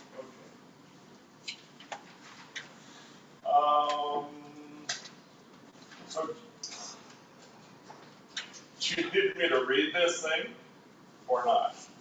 Or do you want to just summarize it, or? I'll let Matt. Okay. So, Here, Matt, you got a copy. So, essentially, what this does is amend the special use part of the zoning code to, now, in my defense, I want to say I did not have Mr. Lubican's letter before I got this, and I didn't know it was going to be raised as an issue, so I mean, obviously, you all welcome to take whatever position you want on whether you want to vote for this or not, but this section currently provides for consideration of what we've been referring to as the LaSalle-Sinclair factors for every special use. As you all know, my reading of the state act does not allow that, so this would change the special use considerations by explicitly in our code to make them, in my view, comply with the statute by removing consideration of those factors from wind and solar energy facilities and setting forth instead for wind and solar energy facilities the 3 considerations which are listed in the act, in the new statute. I have a question for Jackie. So, listen up, committee. If a committee member or the committee majority wanted to say that they wanted the standards for applicable special uses to yes, be respective of the state law, but also respective of the LaSalle standards that we've used for 50 years in zoning in Tazewell County and every other county, at least I know in the state of Illinois. What would we do to accomplish that? It's not past that.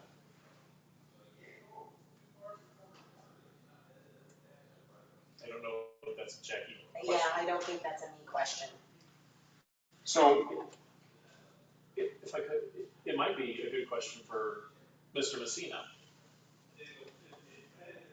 he says the same thing you do. Well, I don't think I don't know that that's true. Remember, you know I talked to him about half hour after our meeting got over. I did not know that. Yeah. But he had to drive to Springfield, so I didn't keep him long, or too much long. And this is just for discussion and you can think on this. Okay, so that's a good point. So we want to do what we have to do tonight. Yeah. I would like everybody in the committee to read Matt's memo. So this is to take away the 16 or 17 things in our code right now for special use and replace them with for only the wind and solar. Yeah. Now, I want you to do two things. I want you to read that, but I also want you to read Lidicons, is that his name? The attorney for, what's his name? This one, There it is. I want you to read that two-page thing. More words than that, but he's paid more. Anyway. Yeah. So I want you to read that. And I want you to think about a goal of cooperating or respecting the Illinois state law, the Public Act, 1404 or something like that. But also not throwing in the garbage all of the findings of fact history that we've used in Tazewell County for many years. And then we can put that on the agenda for next month. Is that all right? Yeah. I know you don't have. We just, Well, but are you looking for direction or not? so I think we were struggling with knowing the wall that we were up against, if those applied anymore, and if they didn't apply, what was our alternative to Right. apply to this process? Part of it, I think, is I think some of the land use folks noted on Thursday, or on Tuesday, findings of fact that we get from Tri-County are based on the LaSalle factors. So if what we're required to consider for wind and solar, and I understand there's apparently a debate about that, but if what we are to consider is not the LaSalle factors, then one reason to make this amendment would be so that Tri-County knows, these are the findings we need to make that decision. And since you brought up Tri-County, I'm going to make another statement. I'm going to have to be careful because it's in process. It's not over yet. But in all fairness, and everybody in the room was probably there during either Tuesday or Thursday's meeting or both. And I've been there for a long time. So we've had twice now. I've been on Tri-County since '78. Long time. And I've been chairman of it. Anyway, and I'm real proud of the findings of fact work. In fact, I always help Tazewell County contract with Tazewell County. So we pay taxpayers' money to Tri-County to give us recommendations along these lines. I've always been real proud of them, but we've lost our senior person who did it. We've got a new person, and the person that we lost died. So we didn't have any chance to onboard the new person with how he did it. And so sort of an associate of the person that did it, who was still alive, trained the new person we hired. And, there was a little bit of lost in the transition, if you know what I mean. And so Gabe does a great job considering the training that he's had. But we want to make sure that And really, most of what he does, still works. This is what I said in the meeting. It still works for most cases. And it still works for cases that are sort of not class A, as you would call them, right? The adult use, the solar and the wind farm, where there's, I'll call it, massive citizen input. And, we have case after case where our room is empty. And notice since you guys been around for the last year, it ain't been empty. So we've never been lonely with you guys there. So that's actually a good thing. But it's bad that we've taken up all the time that you would have had for something else. But anyway, long story short is we want to try to improve this. So we're looking at increased communication, increased techniques that Tri-County can use, still with the LaSalle findings, but a little bit deeper qualitative analysis. Now, it's true, they can't know what you're going to testify to or object to because they're writing those before you're objecting or testifying. So it's not like they got a crystal ball. But we've gotten enough of these now in Tazewell County that we sort of know what the issues are going to be without listening to the testimony. We're still going to do that. But for these guys. And so they need to go to school on that. And we're going to try to provide some training, some techniques, some almost hold their hand and walk them through. So we're going to try to make them better providers, if you will, suppliers of that contracted information, so that when they get that information, it's the best possible. And so Russ Crawford won't be as embarrassed as I was those 2 times. So it's not a deal with Gabe, it's not really a deal with Tri-County, but Tazewell County is going to spend a little more time and energy to improve that process. So I wanted to say that out loud. Did I err, or is that about accurate? Okay. And I'm not speaking just for myself. I've had some conversations with the zoning department, the administrator, and so thank you. We're getting nothing from Tri-County right now. Yeah. You tried to tell me that one. Okay, thank you. I'm sorry for that. Now, where were we? Unfinished business. Oh, yeah. So, there is no unfinished business, right? So now it's your staff report on community development administrator. That's you. As always, I don't know if anybody had a chance to read through it. Our numbers are up. We do have some development going on, still solar, but there's also residential development going on out in the county too. That's great. We like that. Yep. The building materials still sky high? Oh, that's too bad. Nice. And next meeting is Tuesday, June 13th, in this room at the same time, 5:30. Any other comments for the good? 5 o'clock. 5 o'clock. At 5 o'clock, what is it? 5:30. Oh, I'm sorry. Don't be late. So, anything else on the part of the committee? I really thank you for staying so long. Yeah, let's circulate the resolutions. Oh, yeah, we gotta sign them. We'll update them accordingly so that we've got the approve and deny all Yeah, correct. thank you.